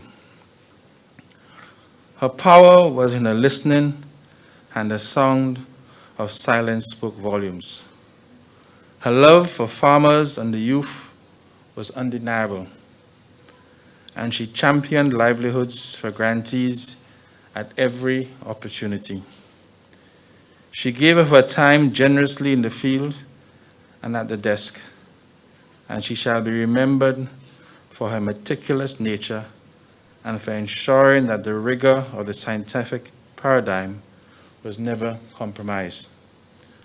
For her leadership and her emphasis for scientific rigor, GEF SDG UNDP St. Lucia Country Program presents this citation with grateful appreciation to Barbara Lyle Graham on this, the 9th day of November, 2020.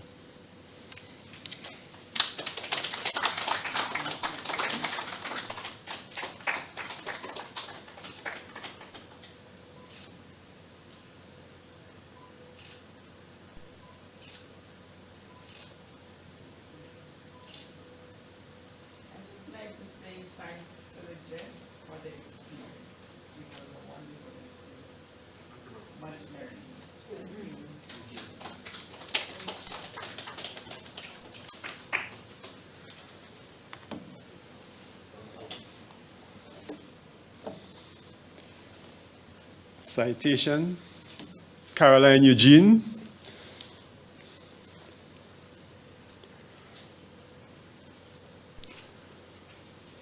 Before the ascendancy to a full country program, she was there. In the tough days when there were threats of closure, she stood resolute with a maternal instinct in full display. Then she went from savior to operational focal point. And again, she distinguished herself by representing the GEF SGP UNDP St. Lucia program with distinction, both within the government service and at international meetings. For her purposeful and determined support for the spirit and operations of the SGP program in St. Lucia, GEF SGP UNDP St. Lucia Country Program presents this citation with full appreciation to Caroline Eugene on this, the 9th day of November, 2020.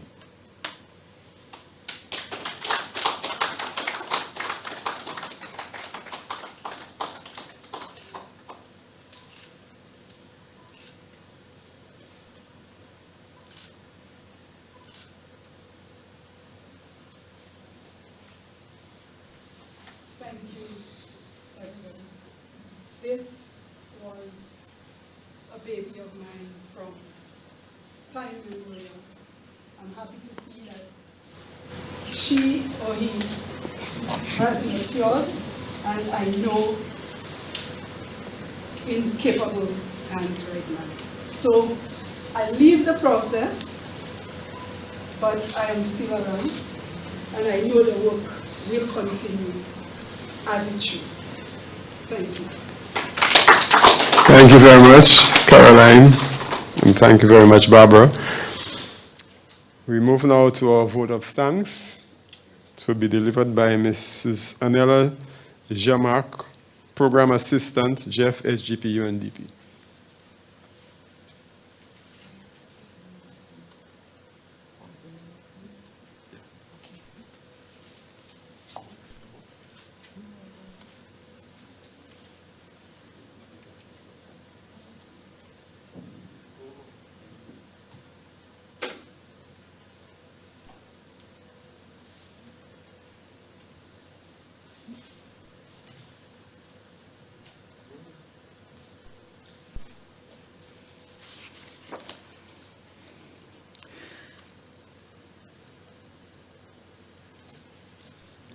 Yeah, but not that.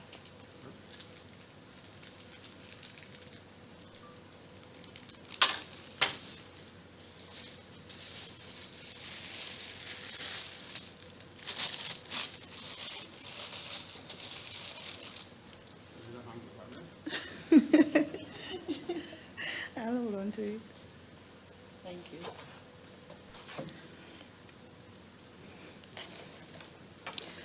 With the protocol already established, I bid everyone a wonderful morning. It is a great honor to propose the vote of thanks to all who have helped us in making this launching ceremony such a resounding success. First of all, let me say that ideally, we would have loved to have all our guests with us at this venue to share in this moment, but due to the restrictions brought about from COVID-19, it was not possible. To our guests who are with us in this room, we thank you for seeing the need and importance to be with us in person. At the same time, to our guests who are with us virtually on Zoom, thank you for joining us. It brings us great pride and joy to see that you are willing to share your time with us. A hearty thank you to our Chair of Proceedings, Mr. Ember Charles, for taking us through today's program. You did a fantastic job in that role, as well as in the role of reading out the citation for our former NSC member, Ms. Caroline Eugene. To our in-house pastor, Mr. Everestus Jamari, your calling on to our Lord for a successful event was very effective. We thank you for your gracious words. We also thank you for reading the citation for our former chair of the NSC, Dr. Graham. To Dr. Rosemary Mathre, our current chair for the NSC, we thank you for welcoming all of us here and those who joined us by Zoom. Humble gratitude and thanks to our feature address speaker, Honorable Dr. Gail Rigobert, for gracing today's ceremony and for setting the tone to the launch of OP7. The GEF office has always been appreciative of the relationship that you and your ministry have maintained with us, particularly by providing us with operational funds, which we use to provide grants, and also in the form of providing us with an operational focal point person to be part of our steering committee. As we have now entered this new operational phase, Minister, we look forward to strengthening this relationship for the greater good of our country. Well, he was here. I was about to thank Mr. Joachim Henry, but he has already left. To Mr. Giles Romulus, the National Coordinator for the St. Lucia Country Program, thank you for your presentation and official launching of the 7th operational phase of grant funding for the program. As you alluded to in your speech, this launch is indeed a milestone for the GEF office, as it means that we are given 4 more years to work even harder in giving grants and providing opportunities for vulnerable people, marginalized people, and ordinary community people who want to bring positive change to the environment and the lives of their countrymen. And as you witnessed today, when we acknowledge the first set of grantees for OP7, the GEF office has already begun its work. Let me focus on those who are involved in the second segment of today's event, the launching of the book. To the staff and members of the Bellevue Farmers Corp, represented today by Mr. Felix Herman, I know you sit here beaming with elation of the launching of this book. The GEF office thanks your cooperative for taking on this initiative of bolstering the organic farming movement. We wish you best of luck in the sale of these books and in your journey of organic farming. The GEF office also says a hearty thank you to SLHTA, more specifically the CEO of the organization, Mr. Aziz, for co-sponsoring the printing of this book. Mr. Aziz, we are so thankful and honored that you understand how beneficial it is to help community organizations in making a difference in society. As Dr. Graham noted thankfully in her brief remarks, it is this type of support from the private sector that is needed by the community groups to strengthen the efforts in bringing positive change in the society. And the GEF office hopes to see more support from the private sector as we journey through OP7. Besides the SLHTA, I would like to thank all the writers, editors, and advisors who were instrumental in putting this book together. Your wealth of knowledge has now been captured in this book and can now be inspiration and relief to many farmers. Allow me to also thank the two former members of our National Steering Committee, Dr. Graham, the former chair, and Ms. Caroline, the former GEF operational focal point person. On behalf of the GEF office and the National Steering Committee, we thank you for your time, your effort, and your service. I speak on behalf of the GEF office when I say that you too will be missed. In closing, let me thank all other persons who were instrumental in today's proceedings, the representatives from the various ministries, our partner agencies, and our grantees. Thank you for being here today. And to the media, the IT specialists, and the volunteers, your service towards this event is greatly appreciated. Chair of Proceedings, ladies and gentlemen, once again, thank you for your presence and for your participation. Let me add that before you leave, on your way out, we have a bag of goodies for you, and this bag of goodies are memorabilia for OP7. We have this cup, we have a USB drive, we have a pen, a phone holder, and of course, a beautiful bag. So all of these are promotional items for OP7. Oh, we also have a poster. Amber, open it up. So this you can pin up in your office, in your community, to promote GEF OP7. Thank you.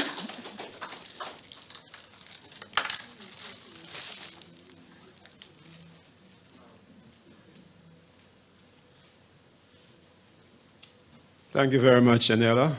And in keeping with COVID protocols, I know you have been very, very, very good keeping your masks on throughout the proceedings. We won't ask you to take off your mask, but your refreshments will be served by the curb as you leave, so you could take them with you. And in case you didn't realize, we reached the end of the proceedings. Thank you very much, and have a good day.